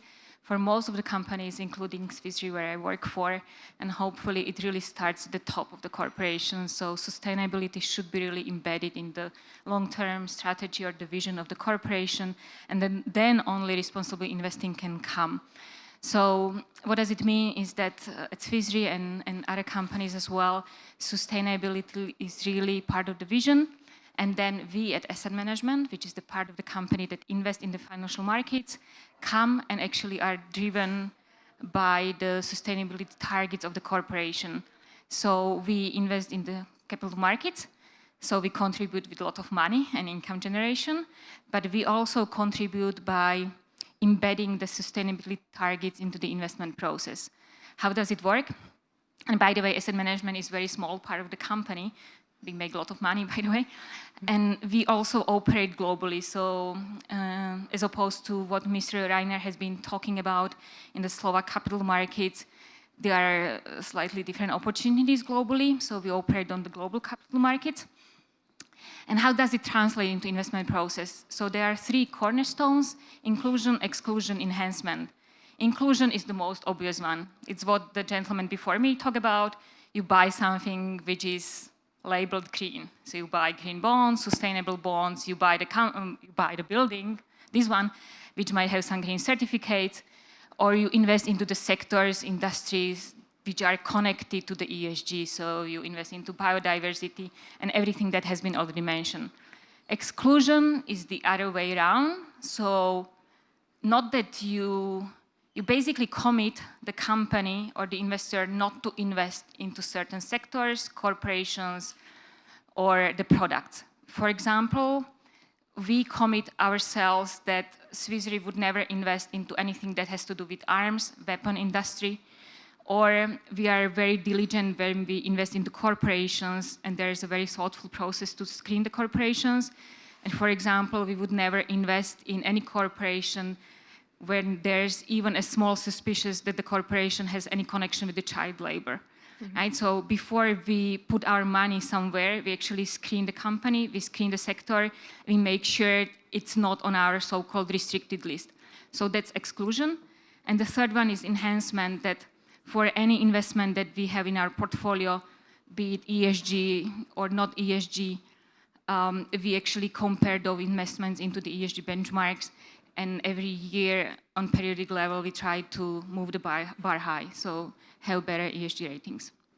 So doing all these activities and initiatives, what are the main challenges and opportunities that you face in implementing responsible and green investing strategies, and how do you overcome or leverage these? Yes, so some of them have been already mentioned, again, by Jason and my predecessors here. I would see the biggest challenge in lack of uniformity. It has been also mentioned in the panel discussion. There's generally lack of uniformity in the regulations, in the methodologies that exist. For example, now we are dealing with the climate transition plan. There are different methodologies, how we want to look at it. Science-based targets, different definitions. Net zero targets, again, different definitions, different jurisdictions, different associations, different methodologies. And the second one, again, connects to the lack of uniformity in the data. It's super difficult to extract the data, and when you have the data, what's the correct measurement and the correct measurement of different criteria by the different sectors, industries, and companies. So these are, for me, the biggest challenges. And how do you measure and report the impact and outcomes of your investments, and how do you also communicate them to your stakeholders and clients? Yeah, so Swiss Re has only manages the assets, our own assets, so we don't have any external clients. But we do measure investments. As I mentioned, each investment is actually compared against the ESG benchmark, so we rate the investments. Each of them has ESG rating. We also measure the carbon intensity of our portfolio across different asset classes, so these are public investments into publicly traded companies, but also private investments. And then we also have very specific measures and tracking, for example, against those exclusion lists, right, or inclusion lists. We also track the proxy voting for the listed equity portfolio, which is also something where you can have the impact as the investor. We also track the investments, for example, with the engagement of the issuers. So we make sure that we engage with those that issue those products in the markets. So that's also another area that we track. So the list is, again, super long, but I think what is important is track it on a regular basis, consistent basis, and be able to improve across all the indexes and different ratings. Thank you very much for sharing with us all the insights. Very much welcome. Also happy to connect with all of you, maybe during the lunch or later on. Thank you very much. Have a great day. Likewise.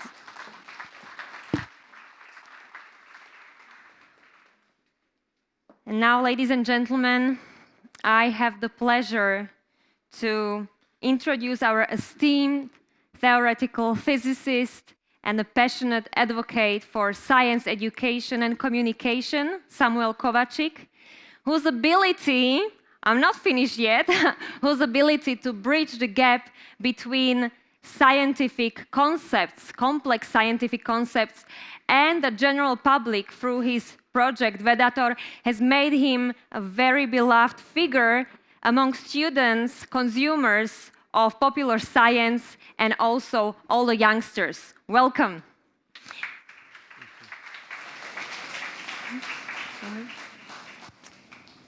And Samuel will now have the honor of introducing our keynote speaker, Dr. Lawrence Krauss, a world-known and esteemed theoretical physicist and cosmologist whose work has significantly contributed to our understanding of the universe. Welcome. Thank you. Thank you.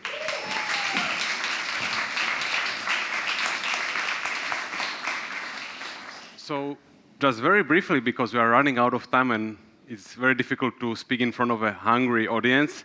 So our first keynote speaker is a distinguished theoretical physicist and cosmologist, author of the Physics of Climate Change, but also A Universe from Nothing, founder of the Origins Project and the Origin Podcast, host Lawrence Krauss. Please come on the stage. Okay. Thank you. Welcome. Thank you. So, first, we'll hear a short lecture about climate science and climate change, and then I'll have some difficult questions. So the longer you speak, the more difficult questions you are going to avoid. Okay, so good. That's great. Then I'll speak as long as I can. In fact, speaking about this, I noticed that I was already complaining that there was no coffee break earlier, but I'm happy to see now that, based on my calculations, that there will be no lunch either. So that doesn't really matter. Well, this is the easy part of the day, because we're just going to talk about physics, which is actually so much easier than the issues that have been discussed beforehand. Because what I want to convince you of is that the physics is the easy part. It's dealing with all the problems that you're talking about that's much more difficult. So I want to overcome the notion that somehow climate change and climate modeling is a complex science that requires supercomputers and is speculative and uncertain, because none of those things is true. I wanted to begin with this quote. It's an old quote from Heraclitus, that no man ever steps in the same river twice, for it's not the same river and he's not the same man. And that, I think, encapsulates a lot of the problem. We tend to think that the world has always been the way it is and it will always be the way it has been. And rivers change, and people change, and over geological time, the world has changed a lot. But what we're finding now is that over the human times, we've made an impact on the world, which is really hard for people, many people, to understand how an environment as immense as the Earth can be affected by human beings. Many people just don't believe that. Now, why am I talking about this? My areas of research over my career have been at the beginning and end of the universe for the most part, and the physics of the very small. I'm not a climate scientist. And I decided to work on this partly during the pandemic when I thought I'd try and do something useful. But more importantly, because it seemed to me that I'm a scientist and I obviously spend a lot of time talking to the public, but if I can't explain the principles and predictions associated with climate change, then how could anyone be expected to understand this? So I thought I would make an effort to try and explain this in a way that people can understand, because surely it must be understandable, and we'll see what we can do. Now, there are executives here, and I remember executives like to read executive summaries and then check their email. So let me give you the executive summary. First, it's not rocket science, okay? It's really basic science that everyone in this room can understand, whether you think you can or not. It's 150-year-old science. It's not science that's being discovered now, for the most part, as I'll show.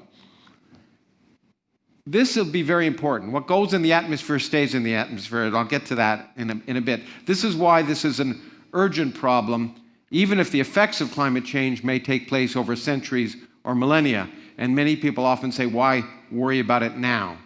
And this is the reason why. Climate change isn't something in the future, it's already happening.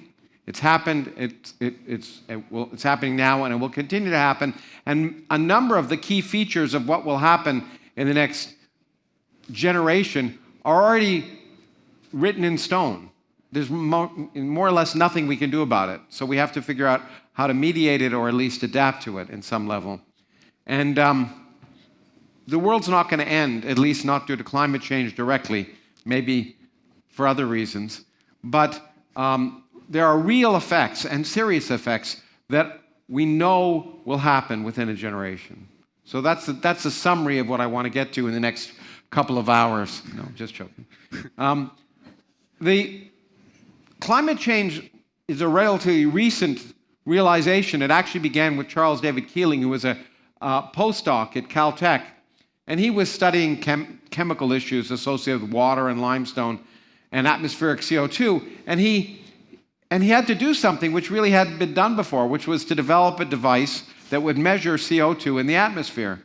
And he did that, and he tested in Pasadena, but he found out that the answer depended upon where in Pasadena he was testing, because there were industries in Pasadena and other places. He also discovered something interesting. He went to Monterey, and he measured a number, 310 parts per million.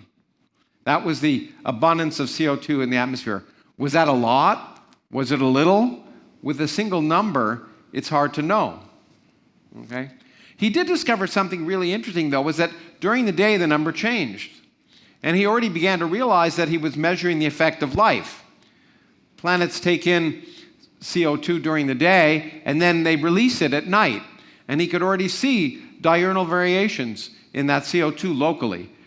Because of layering in valleys. So he's already beginning to see this effect of life impacting on global CO2. But in 1956, in preparation for the International Geophysical Year, 1957-58, he partnered with two people to measure CO2 not just locally, but globally.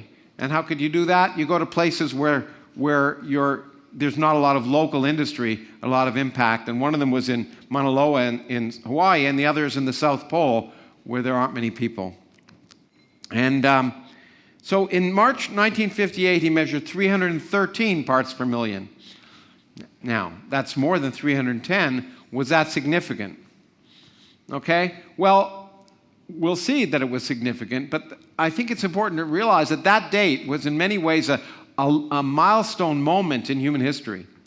Because since that day, and for the first time ever, every day since then, carbon dioxide has been measured on the planet. It's the longest running and most significant experiment that's probably been done in human history, was to continually measure carbon dioxide in the atmosphere. And until that was done, we had no sense of what was really happening. And as I say, in 1958, there's not much sense either. It's a little bit bigger, but is that a fluctuation? Is that significant? Is that going to change things? Another thing that he noticed, by the way, is that that number globally changed between May and October. How could you understand that? Well, it was predominantly due to, in the northern hemisphere, to the seasons. Plants thrive in the summer months and then go into either die or become quiescent in the winter. And you could see globally carbon dioxide being taken up and released, just as you saw the diurnal variations. And we'll see that in a moment. So, but what he really discovered was that the Earth literally breathes in the northern hemisphere. And it's kind of remarkable that we can measure that, okay? So from 1958 to 1960, they noticed at the South Pole Station, the number went up from 311 to 314. Again, is that significant? With just a few data points, it's hard to tell. But now we have a lot more data, thanks to him. This is the Keeling curve between 1960 and it goes to about 2020 in the image. I put it here, I picked it March 27, 2020, which is when I was happily writing the book. But what you can see is, first of all, you can see those annual modulations, the Earth breathing. It's a real effect. But what you can see is that that small variation in 1960 has now quite clearly become observable, undeniably and remarkably. The carbon dioxide abundance in the atmosphere has gone up by 30% in 60 years. 30% in 60 years in a single human lifetime. That is remarkable. Now, it turns out that you could actually measure, this is another remarkable development, you can measure carbon dioxide today, as he did, and here's all the measurements here in the latter part. But how can we measure it at earlier times before Keeling built his apparatus? Well, the Earth provided us a measuring tool because of the ice in Antarctica and also in Greenland. So as snow falls and turns into ice, it traps oxygen. And there are bubbles of air in the ice. And if you look at ice cores, you can go down almost 1 million years in Antarctica and a little less than that in Greenland. And by looking at the bubbles in the ice, you can actually measure the abundance of carbon dioxide. And what you discover, first of all, it matches in 1960, which is nice, but you can measure it, well, certainly in this case, just back to 1750, and you can see that it's been more or less constant over modern industrial history, but we can actually do much better. We can look at it over history going back 800,000 years, and you find out there's been variations. Geological variations that take place over cycles of 50 to 100,000 years. Okay? But what you do notice is that the variations go between about 300 parts per million and 200 parts per million. This is the present time right here. But to put that in a little bit better perspective, this is my favorite plot because it kind of represents human history, at least since year one. So this is carbon dioxide in the climate for all of essentially modern human history. And I find this quite powerful. So you can see there were dips and valleys during this period, and some of it's associated with climate changes during those periods, a mini ice age in the around 1600. But it's pretty obvious. The untrained eye can see that something's happened in recent time. This is an unprecedented rise in carbon dioxide. It's completely unprecedented in human history, and it's not trivial. It's not within the noise. Once again, from about 280 parts per million now to well over 400 parts per million, well over 420 parts per million. Okay? Now you can ask, is changing in parts per million significant? We'll get there. But the other thing I want to show you, for people, many people who think, well, this is just a geological effect, and humans have absolutely nothing to do with it, okay? Which is a priori unreasonable, given that it happens to coincide exactly with U.S. industrial or world industrial production, okay, in the last 60 years. But the interesting thing is, if you just look at the rise in carbon dioxide and compare to human events, you'll see that human events have had an impact. The oil crisis, okay, caused a little dip. Global financial crisis caused a little dip. For a brief moment after the Paris Agreement, there was a leveling. So you can see that there's a direct correlation between this rise and human activity, which again should make you suspicious if you were skeptical before. As a physicist, my favorite kind of calculation is called an order of magnitude calculation. It's the kind of thing anyone should be able to do, but the best one was done by this Swedish guy, Arvid Högborn, in 1894. When I talk to skeptics, and let me explain one of the reasons I wrote the book and why the reasons I'm talking about the way I am now. I'm not going to talk about policy. And one of the reasons I'm not going to talk about policy, and one of the reasons I didn't in the book, is I was trying to aim at people who were skeptical, not because they knew the science, but because they didn't want to think about what might be required. They didn't want to be told what to do. And in the United States, there's a lot of people who are climate deniers because they don't want to be told what to do. They want to be told to get rid of their cars or whatever else. So the idea is, if we can just talk about what is, then people can debate what we can do. But until we agree what is, then it's unable to reasonably discuss what to do. And a number of the people who I deal with in the United States who say there's no way humans can impact on the global climate. One of the ways to understand this is Högborn. In 1894, he knew roughly how much carbon was in the atmosphere. It shouldn't be CO2. It's about 600 gigatons of carbon in the atmosphere. That was known roughly in 1900, and that was a number. Remember that number, 600 gigatons, because it's important. It was a sort of pre-industrial, modern industrial number for carbon in the atmosphere. And he said, okay, if I just liquefied all that or solidified it, how much carbon would that correspond to? If I took all the carbon in the atmosphere and solidified it, what would it correspond to? It would correspond to a layer 1 millimeter thick on the Earth's surface. And he said, well, plants already impact, at least on the part of he wasn't even thinking about the oceans, land area, a reasonable amount of ground, more than 1 millimeter. So he said it's not unrealistic that life can impact on the carbon in the atmosphere, just because if you dumped it all into the atmosphere, you'd only have 1 millimeter, you'd only change 1 millimeter on the surface of the Earth. And so that was the first clear indication that life can change the abundance of carbon in the atmosphere, because the entire abundance of carbon in the atmosphere can come from a very small layer on the surface of the Earth. That's the kind of order of magnitude estimate that is so powerful and undeniable. You don't need a supercomputer, you don't need anything except this simple estimate to realize we can change the climate. Or at least we can change carbon dioxide. Can we change the climate?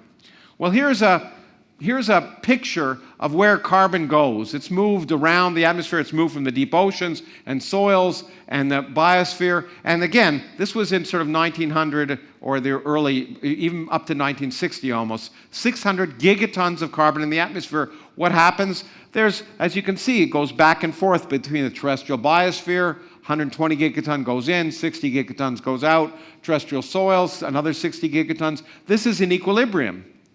There's an exchange with the surface ocean of 90 gigatons, and the deep ocean contains most of the carbon on Earth, 37,000 gigatons, okay?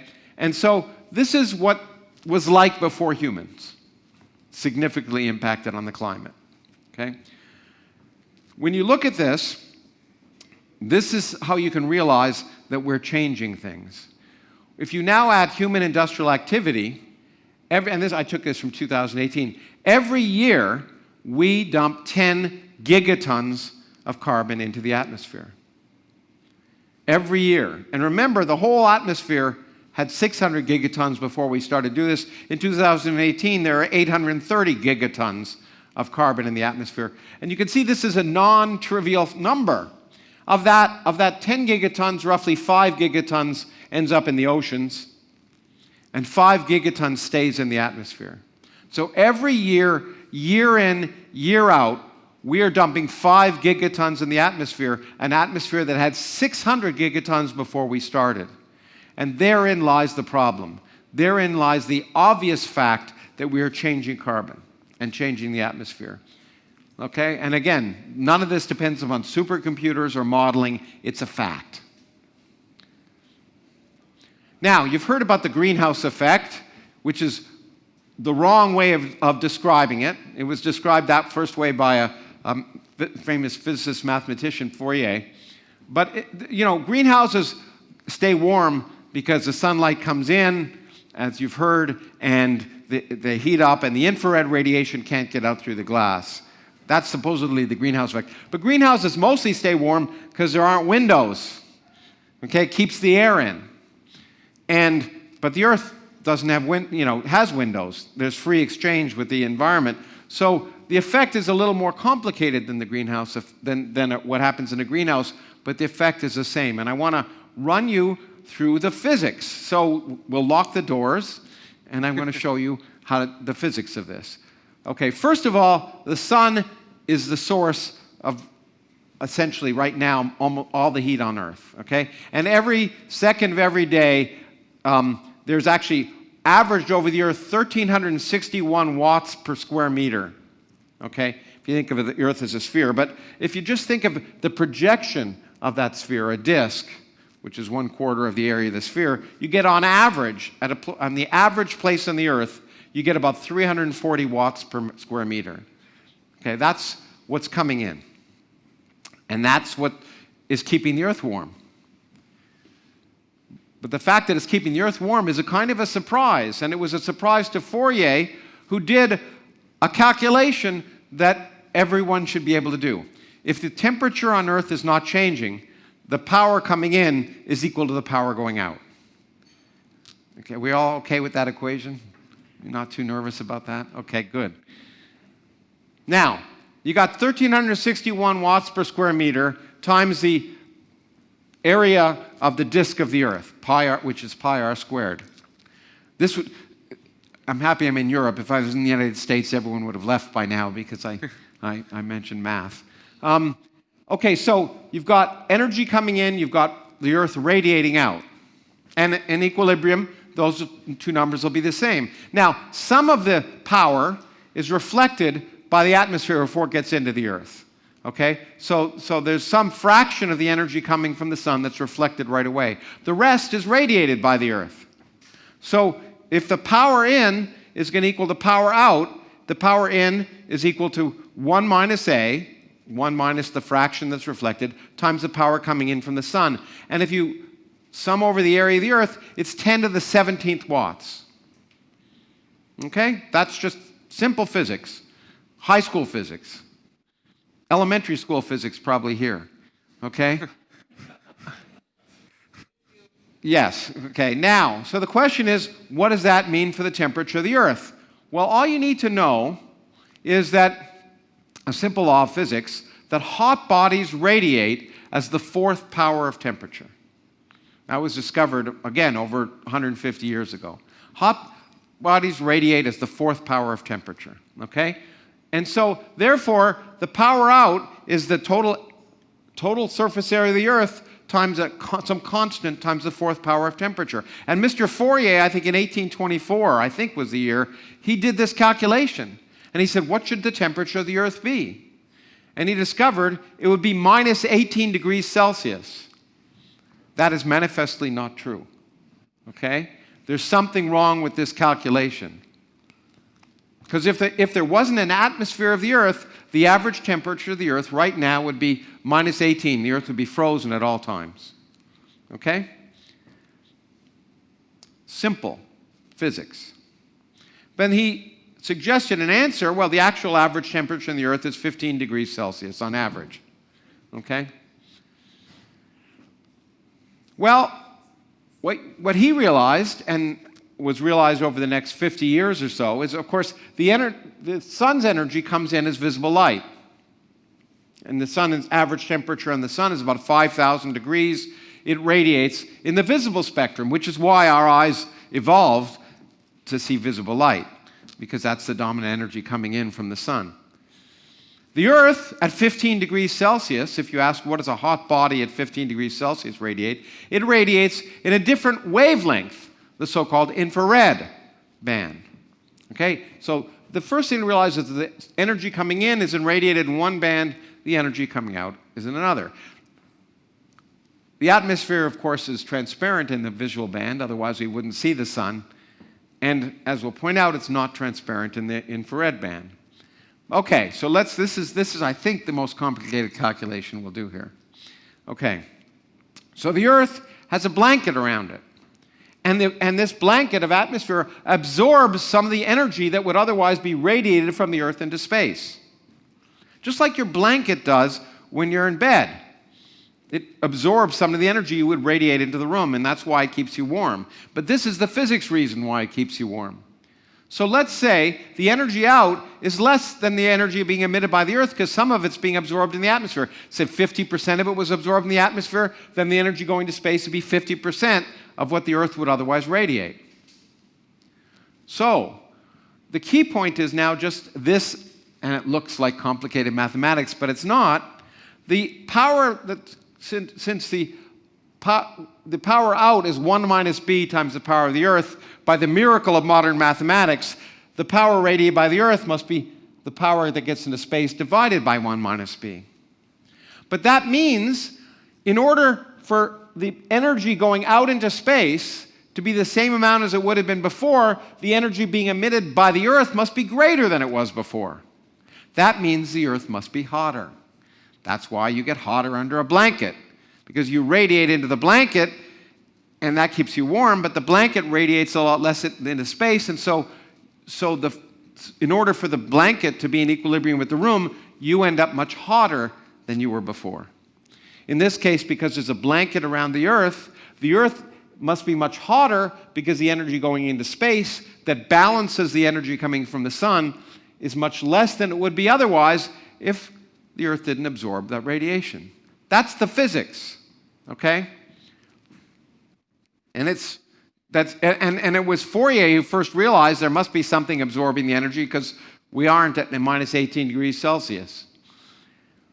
And it took a long time, and because I don't have a long time, I'm not going to spend it here, but there was a remarkable series of work done by some, it's a fascinating history. The first person to realize that, in fact, carbon dioxide was a major component factor in absorbing infrared radiation was an Irish physicist named Tyndall, a Swedish physicist chemist named Arrhenius. Very interesting history. Was the first one to realize that maybe by plugging in the numbers that his predecessor Arvid Högberg had done, that this might affect climate, that human activity might affect climate by changing the absorption of infrared radiation in the atmosphere. It was Arrhenius. Anyway, I'm not going to talk about Ångström. But Ångström did one major disservice. He said, well, carbon dioxide can't have an effect because water already absorbs in the same infrared radiation area as carbon dioxide. But he didn't have enough physics knowledge or chemistry knowledge to realize that we now realize that water absorbs in little bands. Carbon dioxide absorbs universally over this. So while he was thinking water would absorb in the same region as carbon dioxide, and therefore carbon dioxide would have no effect, there's already lots of water in the atmosphere. The point is that carbon dioxide has this entire region, and the amount of carbon dioxide you absorb will determine how much energy is stored by the Earth. And this looks complicated. It looks more complicated than the economic number figures you were looking earlier. But it's actually, this once again shows that this is a real effect. It's not imagined, it's not predicted, it's not modeled. This is taken from a satellite looking down on the Earth from 20 kilometers above the Earth's surface. This is taken from a detector looking up. And it was around, this was done in the Arctic, so the average temperature was 0 degrees Celsius, or about 270 degrees Kelvin. And what you see is this satellite looking down. In this region, the Earth is transparent, so it's looking down at the surface of the Earth, and it's seeing a temperature about 270 degrees Kelvin. But in the region absorbed by carbon dioxide, it's seeing a temperature that's about 50 degrees colder. Why? Because carbon dioxide has absorbed all the radiation coming from the Earth, and all it's seeing is the radiation emitted from the surface of the Earth's atmosphere. Okay? So carbon dioxide is absorbing the energy here. Similarly, if you're down at the surface of the Earth, what are you seeing? Well, here, the Earth is transparent, and you're looking at the temperature from the upper part of the atmosphere, which is very cold. But in this region, where carbon dioxide absorbs energy, you're seeing a temperature locally of whatever the temperature is right where you are. Undisputable proof that carbon dioxide is absorbing part of the energy that comes from the sun in this range. And all you need to know to determine what the effect of carbon dioxide is to realize, well, there's some band of energy that's absorbed. And once you get bigger than 1, you can't absorb any more energy. But if you increase the carbon dioxide, then what happens is you increase the region of the band where you're absorbing 100% of the energy. And that effect is the entire effect of global warming. I'll show it to you here.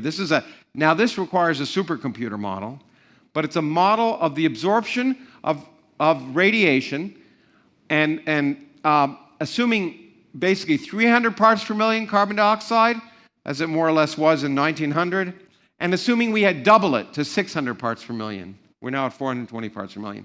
You see, it looks almost the same, except what's happening is you're just absorbing a little bit more energy in the edge of this band. How much more energy? An amount equal to 3.39 watts per meter squared. And that's the effect. That's the undisputable physics fact that if you double the carbon dioxide on Earth, then you will dump 3.39 more watts of energy on the Earth. And if you dump 3.39 more watts of energy on the Earth can't do anything in general but heat up. This means there's more power coming in than going out. And this is the fundamental physics, and I'll just go one last little fact. It's called radiative forcing. And everything that all of you are trying to deal with in a real way comes from the fact that there's a radiative forcing that if you increase the carbon dioxide, you just put a little more energy in than out, and there's nothing sophisticated about it. It's basic high school physics. Now, the action turns out to be at the top of the atmosphere. This is the other non-intuitive fact. So remember, it's the top of the atmosphere that's emitting radiation that's balancing the radiation coming in from the sun. So the radiation going into space, out, has to equal the radiation coming in if the temperature of the Earth isn't going to change. Okay? So here's what it is initially. This is height, altitude, and of course the Earth gets colder it's colder much over there than it is over here. Okay? The top of the atmosphere is much colder. So what happens when we increase the carbon dioxide abundance in the atmosphere?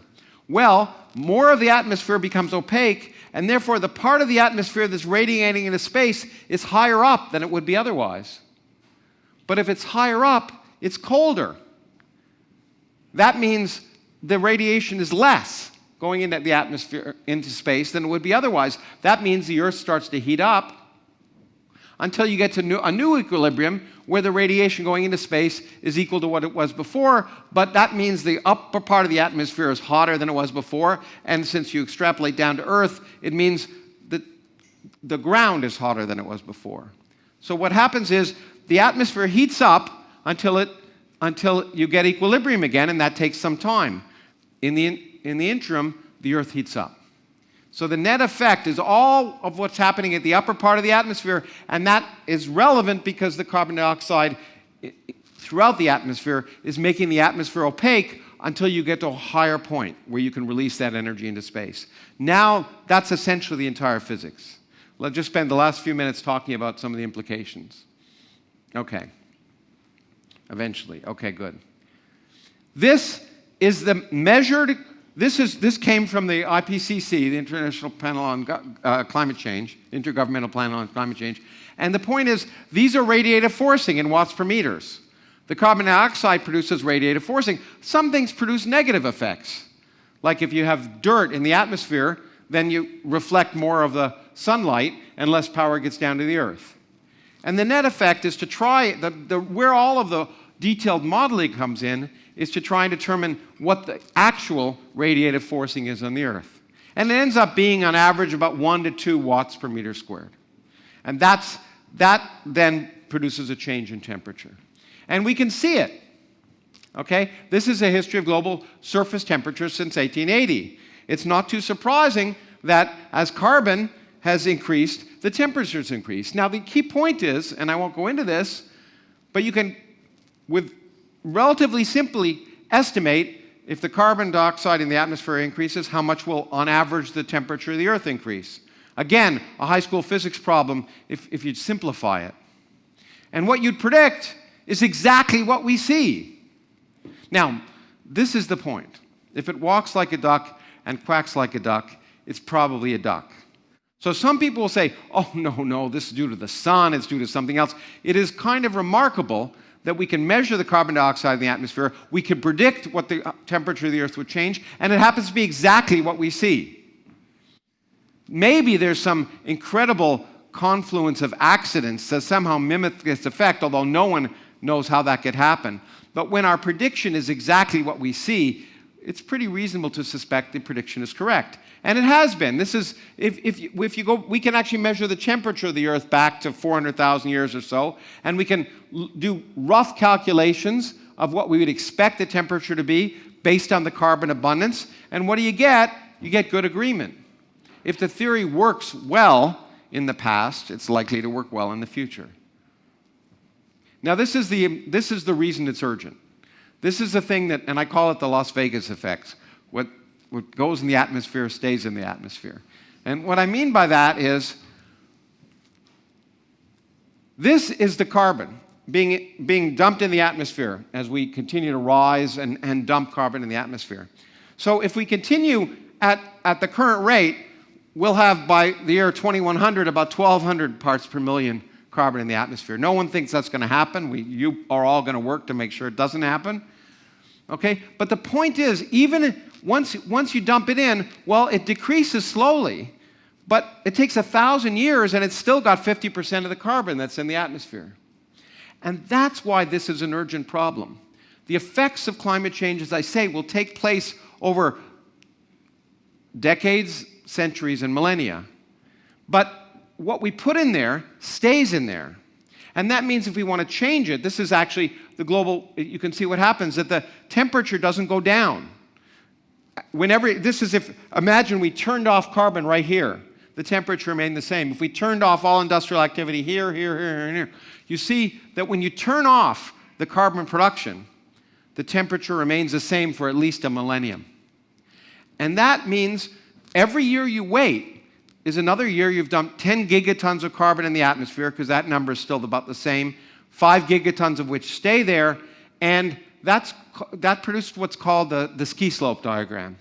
Namely, if we wanted to reduce the amount of the industrial activity so that we wouldn't produce warming at more than 2 degrees, if we'd started in 2011, the amount we'd have to reduce global emission would be 3.7% per year. If we wait till 2020, which is already in the past, the amount we have to reduce is 9% per year. And you see what happens every year you wait, if you want to try and get the same effect, your demands are much, much greater. And it's really quite remarkable. By the time you really have these effects up to 2030, the amount you need to reduce it per year is so great that it's not going to happen. So the reason we have to do something, start doing it now, is because every year we wait, it gets harder. Okay? And the last few minutes, I think I'll just talk about, as I point out, it's not rocket science. Let me just talk about one or two of the implications that are immediate and will happen. This is the sea level anomaly that's expected in meters. This is business as normal, up to 3,000. This is assuming in 2020, 2040, we basically have gone to close to zero production. And what you notice is sea level is rising, and it's going to continue to rise. Why? Well, you've heard about global melting in the Arctic and all that, but it's not. It's basic physics. If you heat water up, it expands. And if you ask how much heat have we dumped in the Earth over the last 25 years, it's changed sea level temperatures by 0.075 degrees.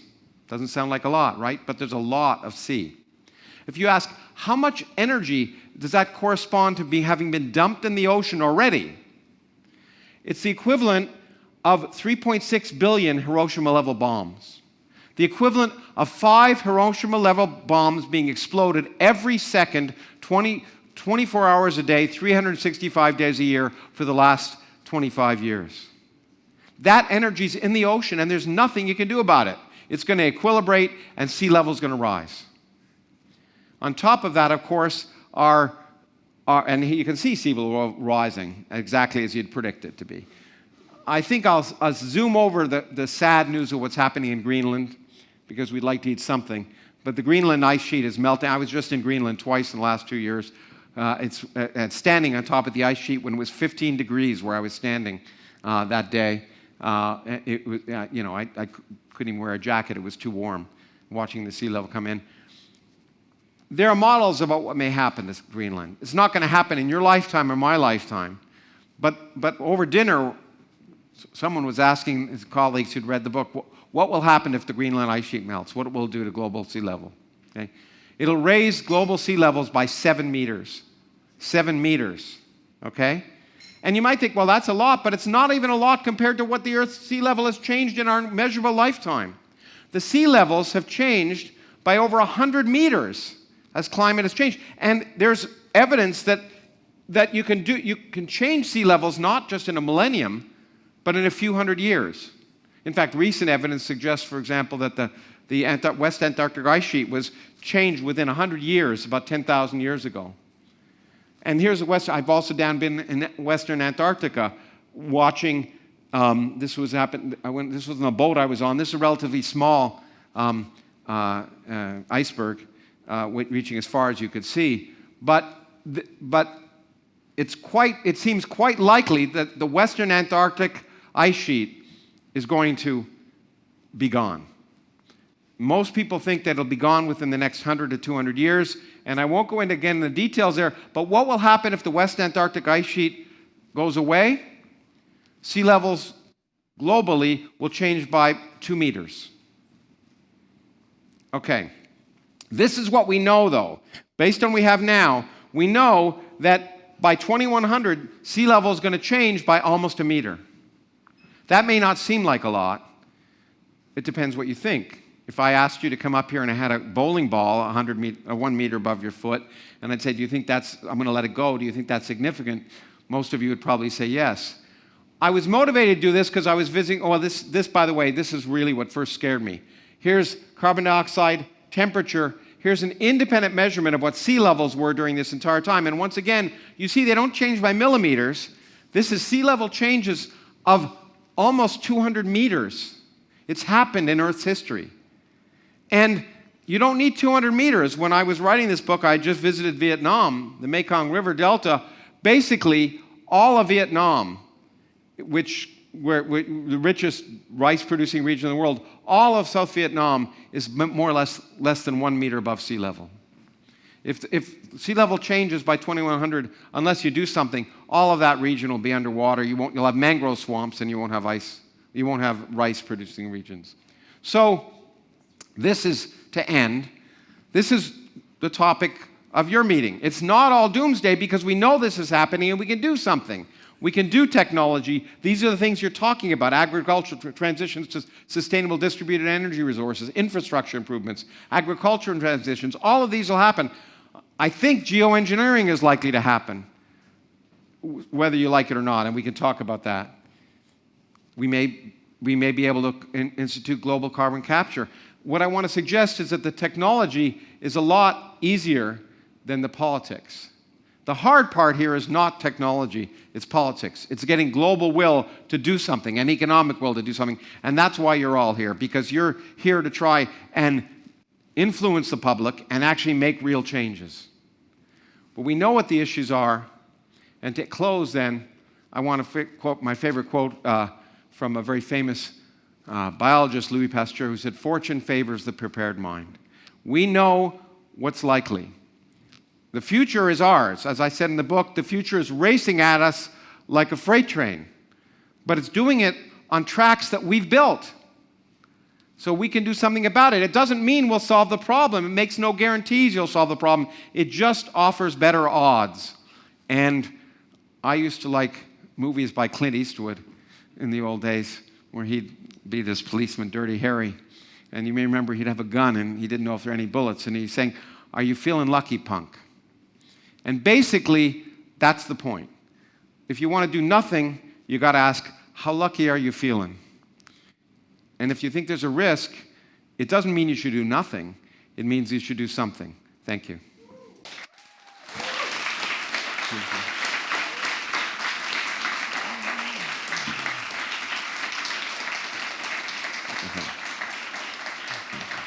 So, thank you. Okay. We have still 10 more minutes to go, so you avoided some of the difficult questions, but not all of them. Okay, good. The first is a simple one. You did something very daring. You put the word physics. There was the title equations. of your book. Probably had to fight your editor for it, but it's still selling well. But do you now think physics is still useful for solving the climate change, or is it more social, economic issues? As I say, there are huge engineering problems. I don't think it's questions of fundamental physics. It's questions of engineering, applied physics. And there, that's not a problem. That's a great opportunity. As the bankers and other people know here, there's an opportunity for innovation. And some of those innovations are going to affect infrastructure, as I say, better food production, agriculture. There are two major places where I think there are dramatic suggestions of technology, and one of them is geoengineering. And it's terrifying, but maybe also not so terrifying, that we know that if we put aerosols in the atmosphere, when a volcano goes off in Iceland, it changes the global temperature. We know that, and we can put it in the atmosphere. The good thing about that is we could do it. The bad thing is, well, the good thing about it is that it doesn't require the whole world to do something. Whereas reducing carbon production requires the whole world. Slovakia can do whatever you want, but if Russia and the US and China are not doing something, you're not going to have any impact. So we need global treaties, and you've seen how well they work. So that's the bad thing. The good thing about geoengineering is that Slovakia could decide to just solve the problem by shooting up aerosols in the atmosphere. But that's also worrisome, right? Because it means a single country or a single company could do something that might change the whole environment, and you might worry about it. The good news is that for those who are worried about this, is that if you put aerosols in the atmosphere, they only remain there for about a year. So the impact will if there are really bad impacts, it'll only be a year or so, okay? The other one is carbon capture, which seems incredibly implausible now. We produce 10 gigatons of carbon. Can we capture 10 gigatons of carbon right now? Right now, carbon capture companies are trying to get to $100 per ton. That's the goal, to try and capture carbon, $100 per ton. With 10 gigatons, okay, that's a few $1 trillion per year. That's real money. Even if you had the technology, and you'd have to instrument areas the size of Texas or so to do it. So it seems impractical, but technology, I was just up in Iceland where they have they're working on these things. So I think fundamental physics, no, engineering, yes, but really it's the business community and the financing community that have to decide which of these technologies to apply. Mm-hmm. Also, well, I have a question about the geoengineering, because maybe we physicists like unorthodox solutions to problems because they are just cool.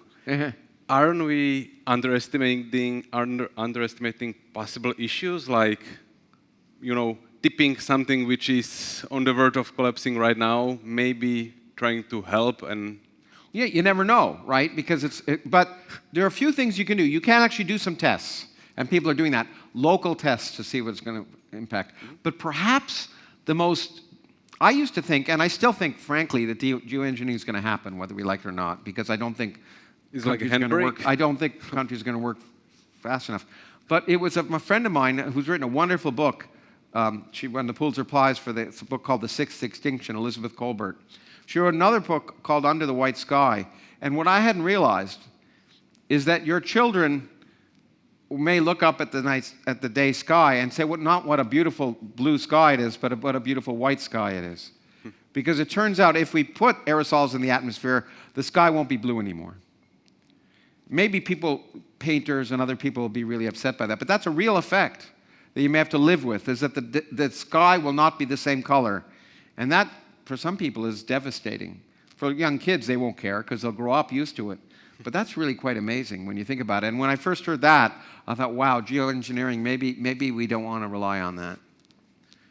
So I think we are fighting some kind of asymmetric warfare because it takes years to persuade the other side about something. It took like 10 years just to prove that the climate change is real. Yeah. Now the other side says, okay, it's real, but it's not our fault.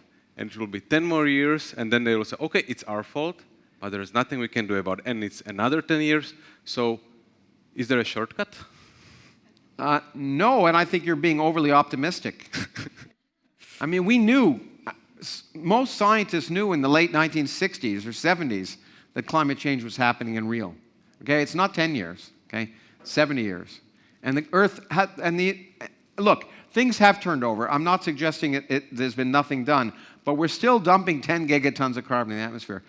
I happen to think, I'm very pessimistic about the ability of society to respond without emergencies.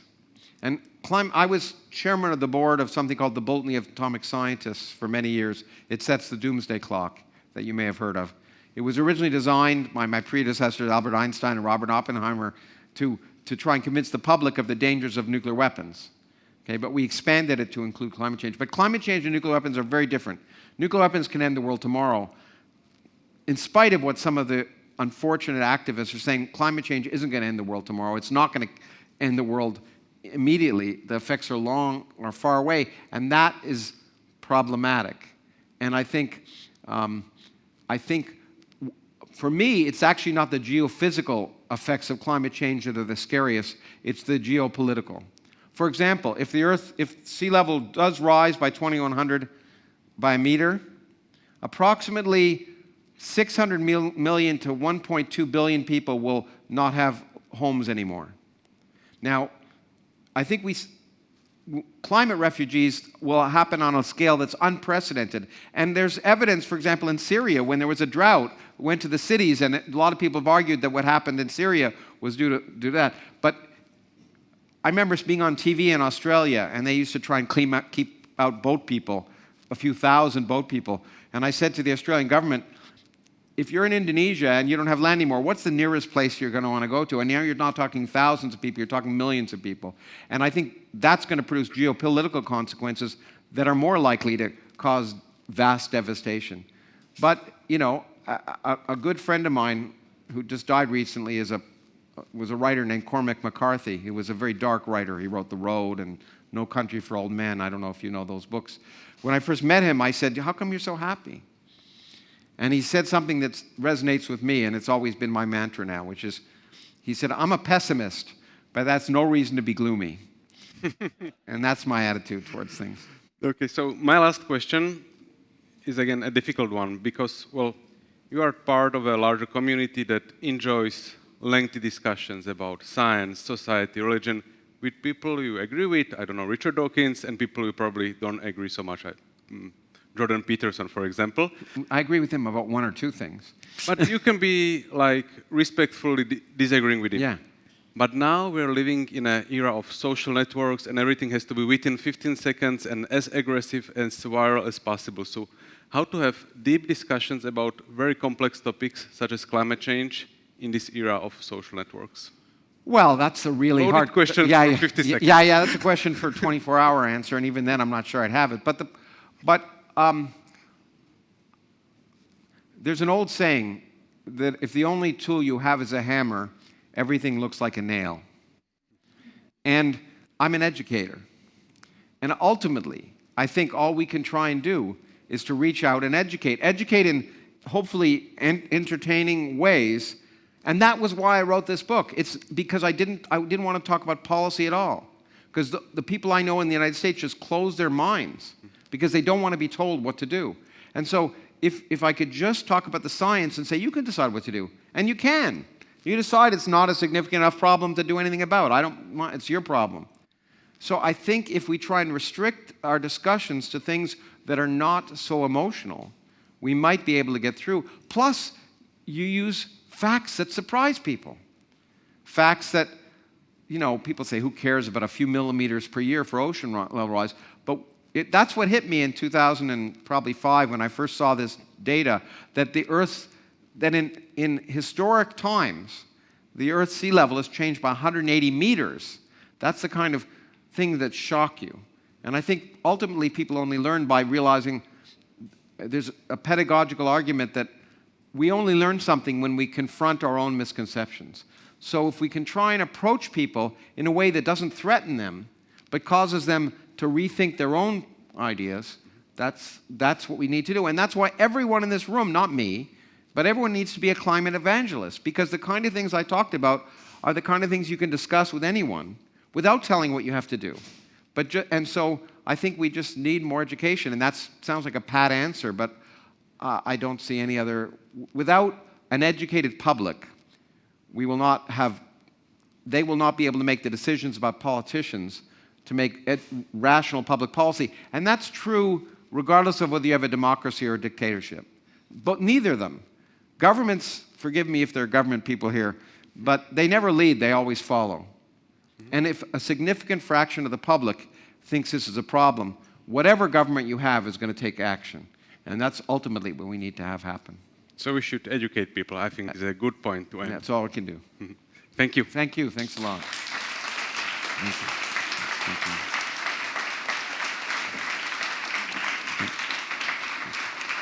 Thank you very much. Sure. Thank you very much, gentlemen.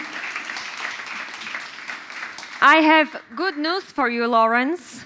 You are not losing your lunch break. It's going to be shorter. It's 40 minus 20. That gives you 20 minutes. Great. So we're going to have a 20-minute break, and then we will continue on our agenda with a very interesting panel discussion on data in orbit. And the lunch break will take place on the 7th floor. So please, let's meet again in 20 minutes here so that we can continue on our agenda. Thank you very much for the great interview, Samuel, and enjoy your break. Okay, Houston, we've had a problem here. This is Houston. Say again, please. Just like astronauts prepare meticulously for every possible scenario when planning their mission to space, we must also prepare for the uncertainties of the future.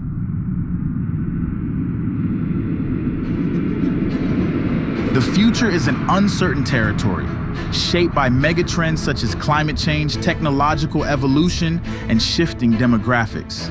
These challenges can seem daunting, yet they also present us with profound opportunities. By the end of the century, global temperatures could rise by up to 4 degrees. By 2025, 70% of consumer products will be designed with a circular economy in mind. By 2030, nearly 99% of online content could be AI generated. By 2050, cyber immunity could reduce the occurrence of successful cyber attacks by 80%. 1/3 of all jobs worldwide are likely to be transformed by technology in the next decade. By 2025, half of all employees globally will need to learn new core skills to be equipped for the future. The future may be unpredictable, but by working together and daring to innovate, we can shape it positively.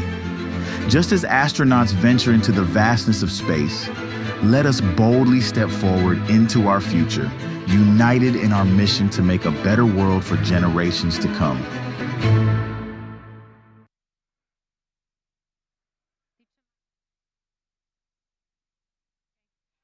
Ladies ladies and gentlemen. Ladies and gentlemen, welcome. After the lunch break, I have a little announcement. Please, those of you who have on their name tags, on their badges, white sticker, please join Natalia. Yeah, Natalia, and she will take you to the 8th floor as there is the workshop by CMS, right? And it is on the green claims talk, right? Okay, so please, those of you who have white sticker on their badges, join Natalia as you are moving to the 8th floor for your workshop.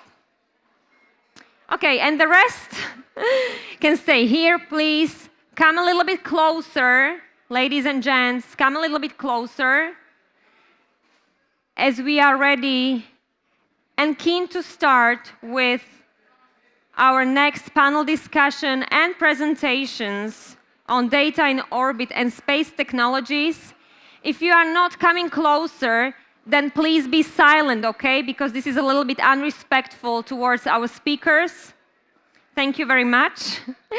So, in a little while, we will delve into the fascinating world of data and space technologies, which give us an unprecedented view of our planet and help us to understand the changes taking place through satellite imagery, through observing climate patterns, tracking deforestation and land use, or continuous temperature measurements.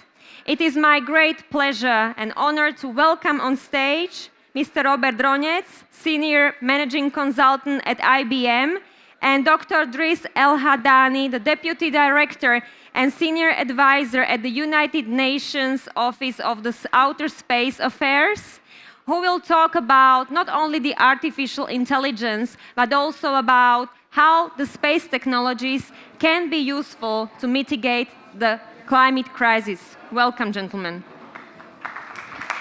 Thank you. And before we start the discussion together, we were thinking that we will give you a little bit of overview of what our thoughts are, and then we come to answering the questions. And I'll start maybe very quickly. And there is an important thing then, and we've been discussing this throughout the whole today, that we need data, right? And I think that's already well known for any solutions in the sustainability space. Data is absolutely the key ingredient. And one of our research study actually starts with what if data could save the planet? And as I was sort of preparing for this panel discussion today, I was thinking, is that the whole equation? And what else, what are the other components or ingredients that we actually need to do with our clients or organizations to drive sustainability goals? And it came to my mind around, I can't remember how many years, but it was a long time ago. I was working with an IBM partner, and we are putting together an equation and it said, and we posted it on LinkedIn, and there's a whole article around it. And it was about that we need data, technology, and people to drive. And back then it was outstanding business results, right? It was a long time ago. But fortunately, we're now talking a lot more with the clients about sustainability data, about ESG metrics, benchmarking against them, and of course to see how we can embed sustainability into everything we do. So a good example of what I just mentioned and how we can apply this, let's call it formula or principle or approach to sustainability, there's a really, really good example where NASA collaborated with IBM just recently, but we've obviously collaborated for many, many years, where we got the data. So obviously NASA has lots of satellite data, so that's where the source came from.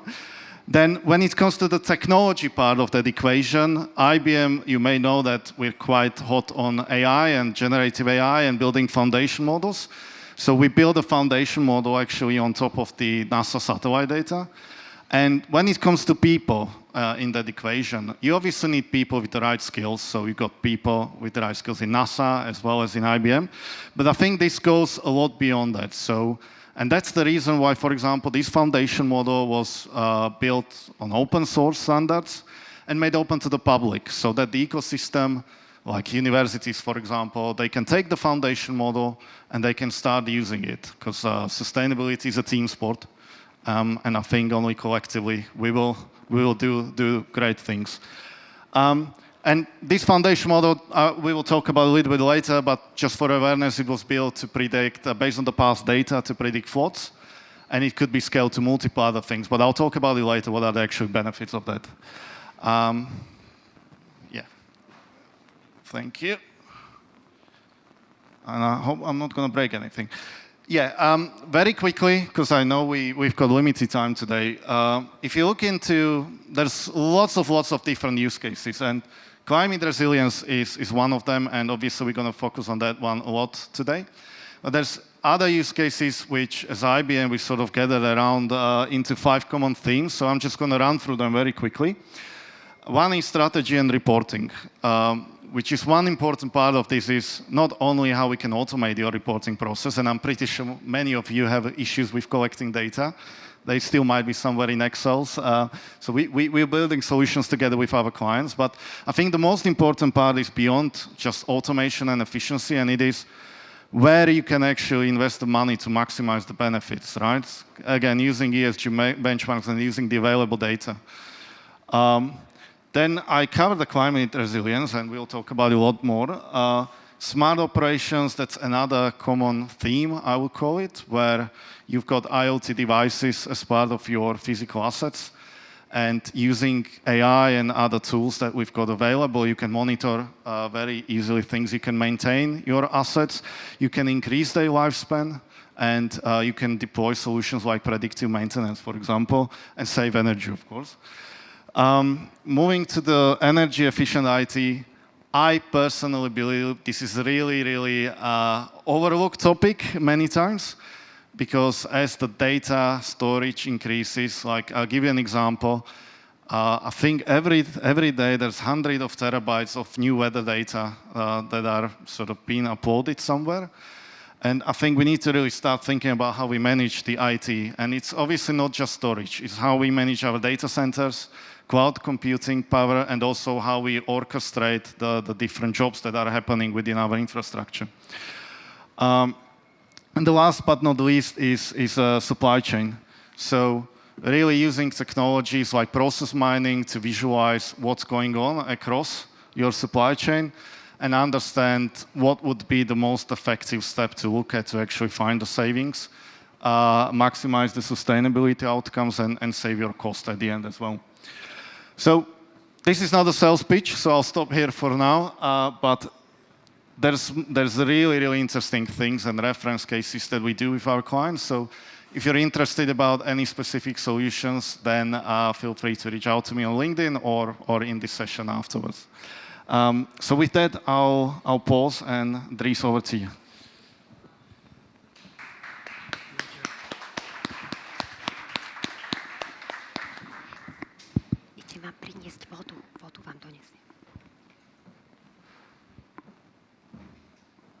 The second presentation. Well, first of all, thank you very much for giving me this opportunity to address this very important and exciting event. It's my pleasure to share with you some views and some information on how space technology is supporting sustainable development goals. Robert said that, can data save the world? The answer is yes, but data also can make this world better, to provide information for decision makers. As you can see from this first slide, space is everywhere in our daily life. There is no sector in this world where satellite data is not contributing to the development of the sectors. When it comes to weather forecasting, for example, is almost based on satellite data. Transport is also benefiting from satellite data. Healthcare is based on space technology and other sectors. All the sectors in the world are based on satellite data and satellite technology. But this sector of space activities is facing, or at least characterized by, 3 main components that are evolving. The first one is science and technology, Right now, we have more than 10,000 satellites in orbit. Satellites that are providing communication services, observation of Earth, positioning systems, which is very important. And these figures are expected to reach more than 50,000 satellites by the end of this decade. In almost 5-6 years, we'll have more than 50,000 satellites operating and providing services. So this is a very important and a very huge change in space activities that is also triggering some new technology developments such as artificial intelligence based satellites, on-orbit servicing, for example, debris removal, etc.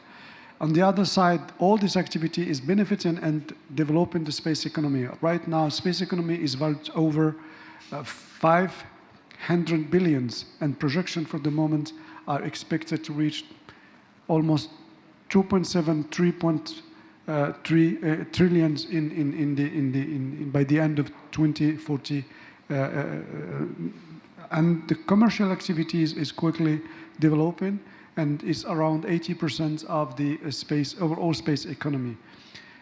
We are witnessing also more and more private sector participating and contributing to space activities and also contributing and benefiting from space economy. This sector was at the beginning driven by government investments, but now we are witnessing an expansion of the activities and the investment coming from private companies.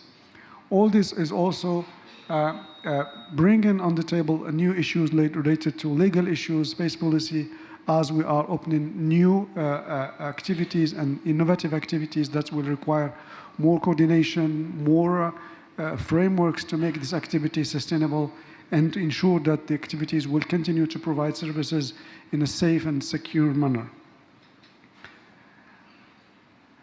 Let's now see how space technology can support sustainable development. Space technologies are foundational to harness innovation for the fourth industrial revolution. Satellite communication, Earth observation satellites, global positioning systems are playing a very important and pivotal role in shaping the digital ecosystem. We will share later some figures on this issue, and also by advancing space sustainability by providing satellite data, by providing innovative solutions. And also the fusion between satellite data, satellite technology, and artificial intelligence is opening new doors for applications and new doors for innovative solutions. Let's see, for example, what is the role coming from satellite communication. By providing global connectivity, by facilitating and providing telecommunication services. Global connectivity is providing or bridging the digital divide between different kinds of actors, enabling access to information, to digital services, global markets, which support, for example, the Sustainable Development Goals number 9, related to industry, innovation, and infrastructure. A lot of services today, a lot of infrastructure are based on telecommunication services provided by satellite. Mobile telephony data services also are providing a large range of solutions, large services that maintain communication during some specific situation like emergencies, disaster, for example, which is in line with the SDG 11 sustainable cities and communities by providing this kind of services. Earth observation, one of the most important and most developing sectors, is providing means and tools for environmental monitoring, for agricultural optimization, for urban planning, and this kind of information is, just to give an example when it comes to environmental monitoring, you know that there are some 55 environmental essential variables, climate essential variables that are used by the international community to assess and to monitor the climate change impacts. 26 from these 55 parameters or variables can only be measured from satellite data, which means that the impact evaluation, impact assessment, climate change mitigation are based on satellite data to be more impactful. Global positioning system is playing a very important role in terms of navigation, logistics, sectors such as precision farming, which contribute to the food security, which contribute to the reduction of carbon emission, etc. So all these three elements, telecommunication, Earth observation, global positioning, are contributing to digital economy by providing information and innovative services. Now, just to give you an overview on how Earth observation is contributing to this, providing satellite data, more than 100 terabytes of satellite imagery is acquired every day. We have a very large number of satellites orbiting around the Earth, and different kind of data from different kind of satellites are providing this huge volume of satellite data every day. This can also be seen as one of the contributions to the economy. The Earth observation has a potential to drive more than 3.8 trillion in economic benefits from right now to the end of this decade. So this is a huge opportunity for investment and for economic development. EU could add by 2030 more than 703 billion into the global economy while eliminating 2 gigatons from greenhouse house emissions. When it comes to the potential of artificial intelligence combined with Earth observation satellite, we can at least identify 3 impacts that are already profound but will also continue to increase in the future. The first one is artificial intelligence tools can answer complex questions by providing a possibility to process a large amount of data, by giving also the opportunity to combine different sources of data coming from different satellites, from different measurements. The second is with the artificial intelligence intuitive user interface, it will be easy for non-professional, non-experts to use satellite data, to use this kind of information, and to support decision-making. And also, our combination between Earth observation, satellite data, and artificial intelligence will drive new business models and new business innovation approach that could create business opportunities in the future. I will rapidly finish my presentation by saying a few words on the role of UNOOSA. UNOOSA is the United Nations Office for Outer Space Affairs. We are providing a forum to support international cooperation in which comes to the space activities, and also we are providing a possibility to develop and to support developing countries to access to the benefits from space through different several programs and several activities we are conducting. Regulatory framework, we are providing opportunity for the states to develop the space law and to offer services in the country. Technological empowerment by providing opportunities to access to space technology to develop local industry, local ecosystems. Disaster management resilience, we have a very large program called UN Spider, United Nations Space-Based Information Program to support disaster management entities. Space for Water, which is one of the programs when it comes to managing natural resources through space technologies. Development of skills and technology literacy is also one of the activities we are conducting by providing capacity building opportunities, but also long-term viability of space. All these assets that are now available and providing services should be preserved, should be protected, and we are working within the international community to ensure that space is still safe and secure for the coming activities. Thank you. Thank you very much.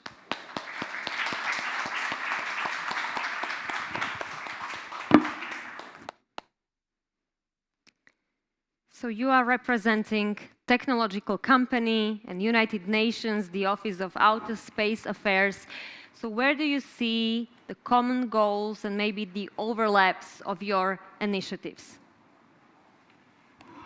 I can go maybe first. I think we are both sort of, we either help clients or work with, as IBM, we work with international organizations to support SDGs as well. And from my experience, for example, and quite recent experience. Big enterprise clients have already sustainability embedded within what they do. And we can see it even from our research reports. Most of the executives now believe that sustainability is an integral part of what we do. So that's good news. And this percentage increases, at least what we see in our reports. Now, from what I've seen, it usually starts at the top with some aims that are directly linked to the SDGs, and then goes down as a strategy, and we support our clients to actually fulfill the aims and fulfill the strategy. And this is more with the clients, and then when it comes to some other activities, I can maybe mention Sustainability Accelerator, which is a pro bono global initiative where each non-profit organization can actually apply, and we work with them to do really great things. And we've got 4 cohorts at the moment, which is sustainable agriculture, water management, clean energy, and resilient cities. So this is how we also make sure that we drive progress towards the SDGs in both private and non-private sectors. Mm-hmm. Sorry to interrupt you. We have a funny question in Slido. It's actually not a question.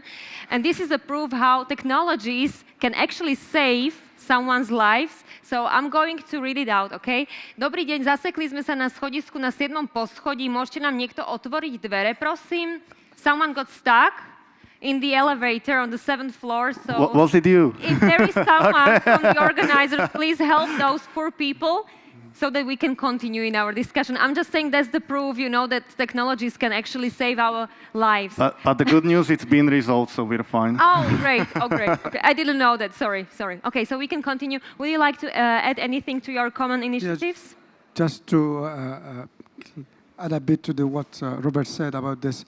Our role as an international organization is to give a forum for all the stakeholders to cooperate, to create opportunities of innovation, and to create also a global framework that will enable all the actors to continue developing the services, creating data for the services, and also creating innovative solutions. This is one side, is this framework of cooperation, and the other side is also to have a role to enable developing countries to access this kind of technology and to develop this kind of... So our role is as enabler of these activities, but also creating the framework that ensures that not only we are contributing to the sustainability development goals, but also we are ensuring the space is sustainable and access to data is sustainable, which is important to achieve all these goals and to achieve all this, to implement all these strategies. Mm-hmm.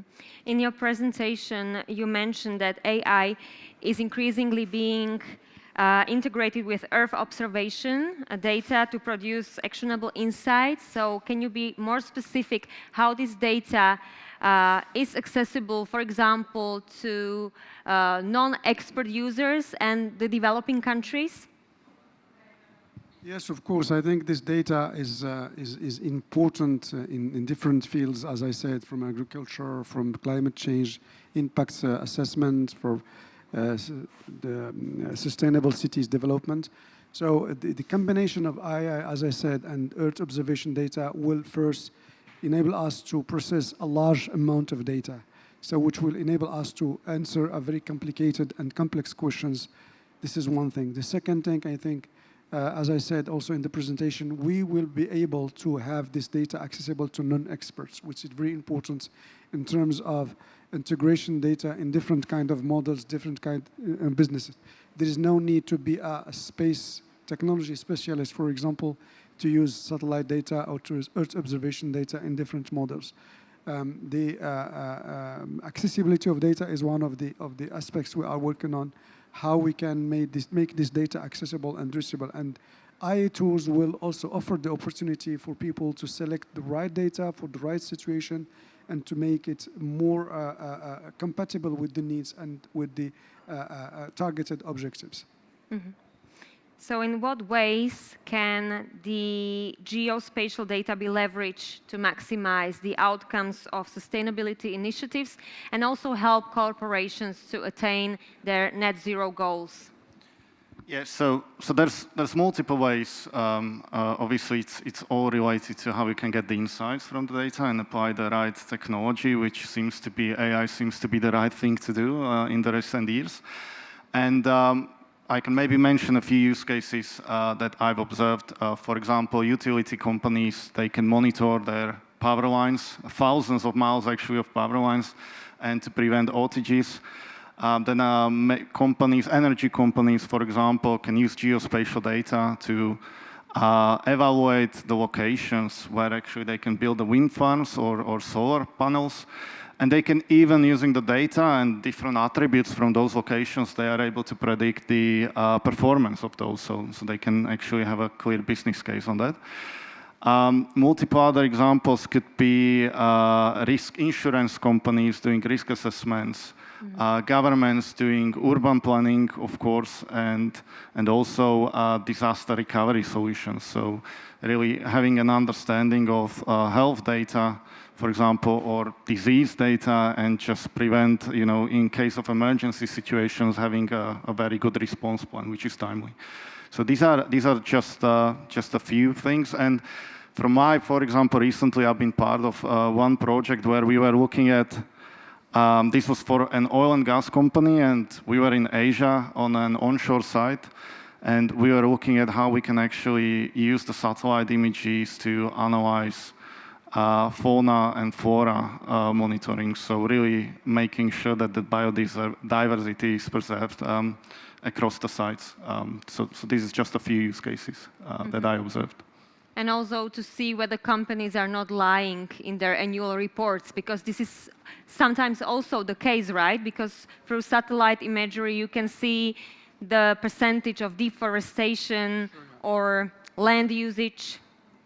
Yeah, to complement what has been said by Robert, I think this satellite data is playing a very important role in terms of control. I can share, for example, one of the projects we have been supporting in Peru, for example, for sustainable development, which is the how to control illegal fishing.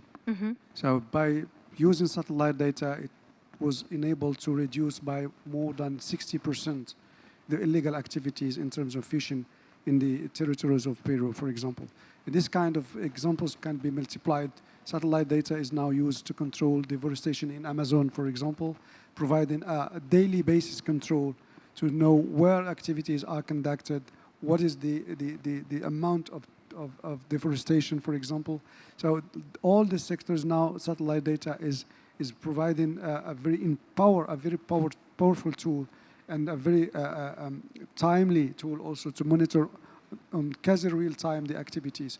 It's also important in terms of disaster management, for example, by providing the current situation, for example, when a disaster is there, how we can monitor the evolution of this, how we can support populations, and we can multiply examples of how satellite data is contributing to the implementation of the SDGs and supporting development in different regions of the world.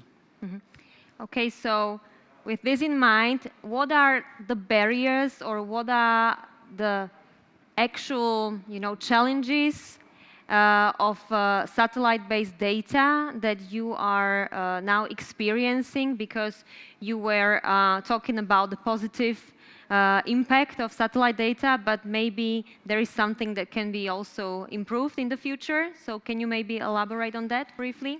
Yeah, I can go first.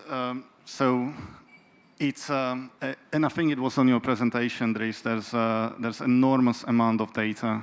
And not everything is in the same format, in the same structure, and all connected together. So if we talk about geospatial data, you can, and I'll be very simplistic now, but you can think about it as information or a reference to a event or location on the Earth with lots of different attributes. And just putting this together to make it available for visualization is quite a difficult job. So you need the right skills, you need the right tools in order to do that. And there are also some other challenges, and I can again share a personal example. When we were trying to monitor what's the impact on flora on one of the sites for our client, there were lots of clouds in that area. It was in Asia, And the sample of the satellite pictures that we got wasn't high quality because of the clouds. And also then we realized that we were targeting a specific species, 3 species, which were usually hidden under the very big trees. So we eventually had to again do some manual counting of that as well. But these are some limitations that we need to find a solution for. Mm-hmm. To complement what had been said, I think one of the challenges is the accessibility of data. You know, there is no equitable access to data all over the world. Some parts of the world we have a very good and very important access to data, but we still have experience in different countries, mainly in Africa, for example, Asia and Latin America. There is some difficulties to access satellite data. There is one issue, I think, and this is one of the missions we are working on, how to make this data accessible. The second one is this interoperability between different sources of data. We have different satellites, we have different sensors, we have different means of measurements, but we need also to work on the integration of this data and interoperability of this data. The third challenge is integration between satellite data and other sources of data. So this is also one of the challenges we are facing. And last but not least, we still have some gaps in terms of the data we are collecting, but there is a lot of promise and innovation and innovative solutions coming in the field. And as I said before, artificial intelligence is now supporting this kind of data processing. Some operators are developing artificial intelligence-based satellite, which will enable access to ready-to-use data from satellite directly. That sounds really promising. Thank you very much, gentlemen. Unfortunately, we are running out of time, but I hope that you stuck on the 7th floor. So. Yeah, but luckily no one is stuck in the 7th floor. So thank you very much once again. Are you staying for a little while? Maybe people can talk to you then privately. Thank you very much.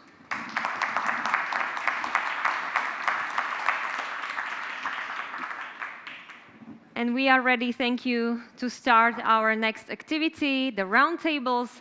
This is a free continuation of the April activity, so you will join your members, your discussion members at the flip charts. There are 5 topics to be discussed, and these topics are power purchase agreement contracts, diversity and inclusion in the supply chain, reporting real estate, and finally the ESG communication.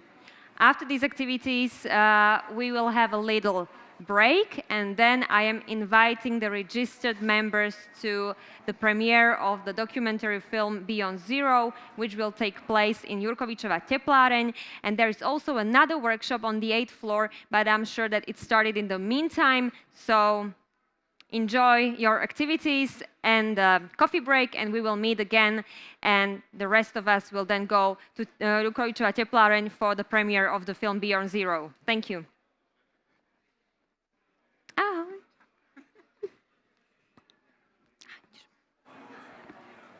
All right, so we will actually start here with a bit of a wrap-up presentation. So before we start the actual activities in the groups, if you can bear with me for a short while, just so we're all on the same page, what to do in our little workshops. So to start off, I have 2 questions for you. One is, who would like me to continue in English? In other words, are there any purely English speakers so that we have to speak in English, or should we switch into Slovak? Takže po slovensky? Sú tu všetci slovensky rozumejúci. Dobre, takže môžeme teda hovoriť po slovensky. Teraz aj ja som bola zaskočená, aby som vedela vôbec hovoriť po slovensky. Keď nie, tak ma zastavte. Posledná šanca. Keď áno, tak budeme pokračovať tým pádom v slovenčine. To je moja prvá otázka. A moja druhá otázka teda je, že kto tu bol naposledy v apríli, myslím, že v apríli bola ESG AmCham konferencia. Kto ste boli účastníci tejto konferencie? Pár z vás. Dobre, takže tým pádom dáva zmysel urobiť taký krátky sumár pred tým, ako sa posunieme k týmto našim ideation sessions, ako to nazvali v AmChame. Skúsime, či toto funguje. Jedna z tém, ktorá totižto vzýšla, je, že naprieč tými ideation stolmi, ktoré boli v apríli, tak bolo to, že vlastne, či už sme sa bavili o reportingu, či už sme sa bavili o power purchase agreements, či už sme sa bavili o financovaní, tak z každej tej skupiny, ktorá bola v apríli, tak vzýšlo to, že vlastne jedna téma, ktorá nás spája, je komunikácia. Ako správne komunikovať vôbec na tému ESG a prečo je to dôležité. Takže predtým, ako sa pustíme do práce a každý z vás príde možno s nejakými argumentami, ktoré nám pomôžu v našom cieli, ktorým je zostaviť tipy a triky pre aj ďalších podnikateľov alebo podnikateľské subjekty v mene AmChamu, na základe ktorých sa nám pokúsime presvedčiť o tom, že investícia do ESG komunikácie je dôležitá. Toto bude vlastne úloha, ktorú budeme mať v rámci týchto skupín. A skôr, jak sa k tomu dostaneme, tak by som rada dala možno pár takých dát, ktoré nás môžu inšpirovať k tomu, že prečo to je naozaj dôležité a čo by tie argumenty mohli byť. Takže prečo sa do ESG komunikácie oplatí investovať? Na jednej strane tu máme viaceré príležitosti. Tou prvou príležitosťou je, že ESG naozaj podporuje rast biznisu. A druhou príležitosťou je, že ovplyvňuje aj zákaznícke správanie. A nemenej dôležité pre ten biznis sektor určite je aj to, že ESG v podstate láka aj nové talenty. A k tomuto je dobrá správa to, že máme lokálne dáta, ktoré tieto claimy podporujú a za chvíľu vám ich ukážem. V podstate môžeme povedať, že z ESG sa stáva akýsi nový reputačný index pre firmy, ktorý je zložený zo všetkých týchto atribútov, o ktorých hovorím. Na druhej strane ale musíme povedať, že sú to aj nejaké hrozby, ktoré vnímajú veľmi senzitívne práve rôzne spoločnosti, pretože viaceré casey sa stali, kedy spoločnosti boli obviňované z greenwashingu. Niektorí aj zákazníci hovoria o tom, že pre niektoré firmy je to vlastne iba taký čistý marketing, že nerobia to autenticky a dôveryhodne a vedie to aj k nejakej nedôvere spotrebiteľov a v konečnom dôsledku to môže viesť aj ku krízovej komunikácii, ktorú teda firmy asi veľmi radi nemajú. Tak poďme si na úvod možno povedať, že čo sú teda tie pozitívne argumenty, že prečo vôbec ESG v rámci firiem podporiť a čo nám hovoria slovenské lokálne dáta.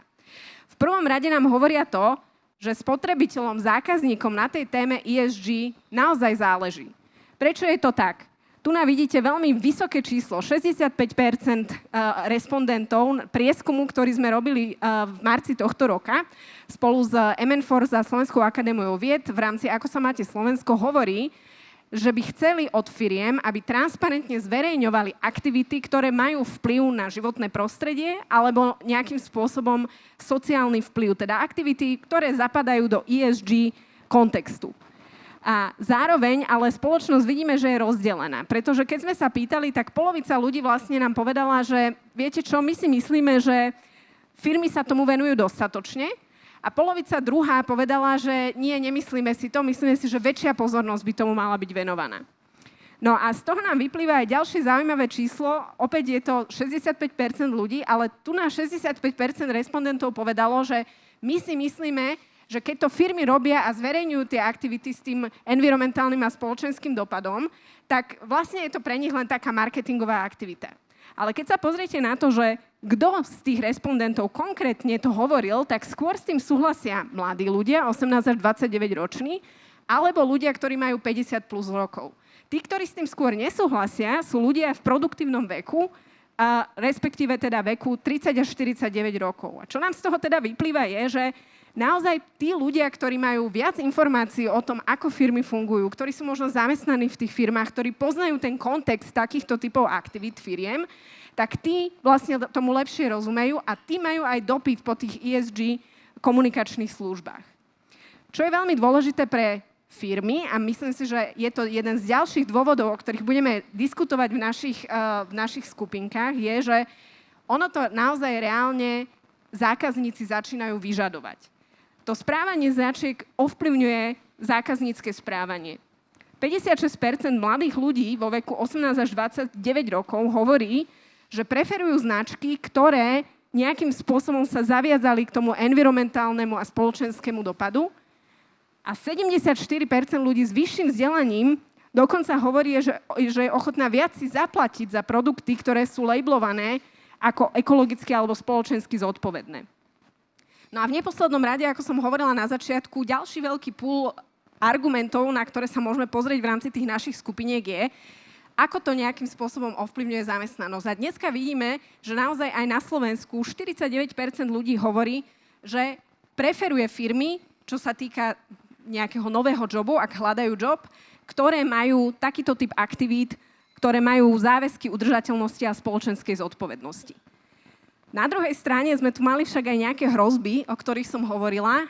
Tie častokrát prezentujú tie médiá. Vieme, že médiá dnes si radi zgustnú na prešlapkoch firiem a nemusíme ísť ani ďaleko do minulosti, kde sme videli, že vypichli aj niektoré rozhodnutia súdov v greenwashingových casoch. Napríklad dávnejšie to bolo HSBC v Anglicku, banka. Nedávno ste možno zachytili KLM, známe aerolinky, ktoré boli odsúdené v podstate za greenwashing v lokálnych súdoch, ale aj Zalando, ktoré direkt vyzvala Európska únia na to, aby korigovala svoje green claimy. Teraz tu prebieha workshop práve k tejto téme. Takže tieto témy sú radi medializované.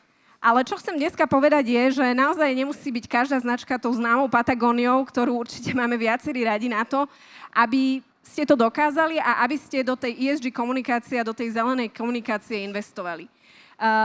Zelená komunikácia sa naozaj dá robiť aj bez greenwashingu. Máme tu pár príkladov, ktoré si môžeme rozbrať potom aj v tých jednotlivých skupinkách, ale naozaj je tu niekoľko príkladov od tých slovenských, napríklad zo ZSE, ktorí si dali urobiť špeciálny green audit externými stakeholdermi, aby naozaj netvrdili na svojom webe napríklad niečo, čo nie je pravdivé, až po IKEA, ktorá dlhodobo sa tejto komunikácii venuje a viacerým ďalším značkám, ktoré naozaj idú cestou dlhodobosti. A čo je vlastne možno tých takých 5 princípov, ktoré tieto značky dodržujú a ktoré možno môžu byť inšpiráciou aj na tú diskusiu, ktorú budeme mať, na čom postaviť tú zelenú komunikáciu. Tak ten prvý možno princíp, a podebatujte o tom v tých skupinách, je, že menej je viac. Niekedy sa firmy naozaj pretrhajú v tom, že koľko tých zelených aktivít robia a pridávajú ďalšiu a ďalšiu a ďalšiu. A možno nerobia všetky tak poctivo, ale robia viaceré možno iba nejakým spôsobom parciálne alebo do niečoho zabrdnú, ale ďalej sa tomu nevenujú kontinuálne. Ale prezentujú to ako niečo strašne veľké, ako veľkú vec, ktorú dokázali. Tak niekedy je lepšie povedať si, že ideme robiť jednu, dve veci, ale budeme ich robiť viacej do hĺbky, stane sa to nejakou našou tradíciou, stane sa to súčasťou nášho DNA. A to je aj ten druhý bod, tá konzistentnosť, že keď sú firmy konzistentné, tak sú potom aj viacej autentické v tej komunikácii a sú viacej transparentné v tej komunikácii a to z nich robí tie značky uveriteľné. Takže konzistentnosť je viac trendy, ako možno byť trendy v danom momente a robiť aktivitu, ktorú robia všetci a snažíme sa k nej pridať len tak. No a čo je ešte možno dôležité v rámci tej transparentnosti je naozaj to, že nie všetci vieme od nuly prejsť k stovke. To znamená, že fokusovať sa naozaj na to, že máme nejakú víziu 5-10 ročnú a priznať si aj to, že na tej vízii budeme mať nejaké prekážky. Nie hneď dokážeme všetko, čo sme si zaumienili. No a samozrejme, nezačíname nikto od nuly. Sú tu konzultanti, odborníci, tým myslím environmentálnych odborníkov, tým myslím odborníkov, ktorí dlhodobo sa tej téme sociálneho impaktu alebo environmentálneho impaktu venujú naozaj niekoľko rokov. Máme ich tu aj medzi nami viacerých. Takže poradiť sa s nimi a netváriť sa, že vymýšľame niečo nové, keď to tu už dlho beží, tak to je podľa mňa znak pokory a znak tiež dobre nastavenej komunikácie. No a ako teda komunikovať to ESG? Máme tu nejakú takú schému, ktorá začína samozrejme tými dátami a budeme tu mať skupinu, ktorá sa venuje reportingu, takže tam o tom budete rozprávať určite viac. Tie reporty sú častokrát zamieňané s tou témou ESG. Je tu možno spoločnosť, ktorá má report, tak tá spoločnosť má vybavenú celú komunikáciu. Nie je to ale tak. Samozrejme, tie reporty sa dajú rôznym spôsobom vizualizovať, tie reporty sa dajú rôznym spôsobom prerozprávať, tak, aby sme zaujali možno tie cieľové skupiny, ktoré si stanovíme, že sú pre nás dôležité. A tie cieľové skupiny sú interné aj externé. A tu sa dostávame teda k finálnemu zadaniu pre vás, ktoré budeme teraz riešiť spolu v tých skupinách.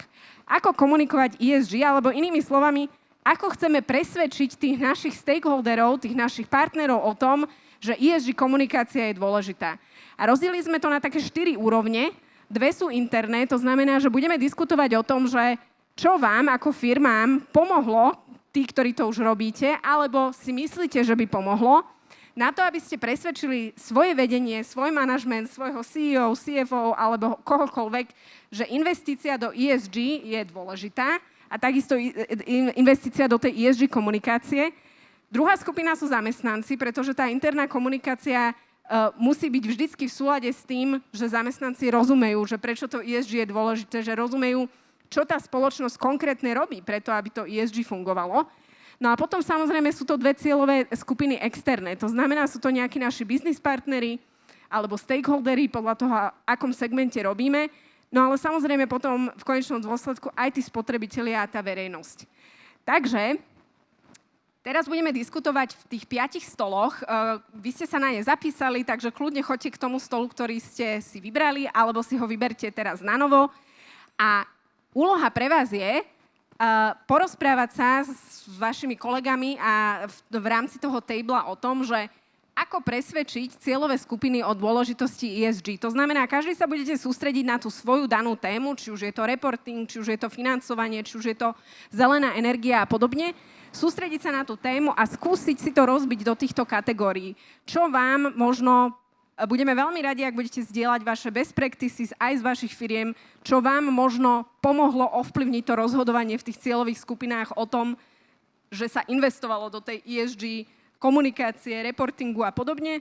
No a výsledkom by mali byť 3 argumenty z každej tej skupiny, na ktorých sa zhodnete, že sú naozaj tie najdôležitejšie, najrelevantnejšie, ktoré potom ďalej by mali viesť k cieľu, a to je handbook pre podnikateľov, ktorý by AmCham chcel dať dokopy.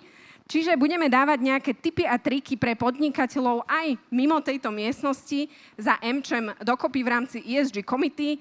No a toto je vlastne aj trošku taký teaser a pozvánka na tú ESG Committee ďalšiu, pretože nebudeme si to tu zdieľať, všetky tie naše výtvory, keď to tak poviem, ale budeme si ich zdieľať na najbližšej ESG Committee, kde sa dozviete teda, čo každá skupina vymyslela a s akými argumentmi prišla. Takže týmto vás už teda pozývam k tým relevantným skupinám a poprosím facilitátorov tých jednotlivých skupín, aby sa ujali slova a ja to tu nechám možno aj vysvietené, ale každý z nich teda vie. Hľadáme argumenty, ktoré pomôžu presvedčiť či už vedenie, či už zamestnancov, alebo aj externe, prečo tá komunikácia v rámci ESG je dôležitá a teda čo vám zafungovalo možno vo vašich firmách. Ďakujem veľmi pekne.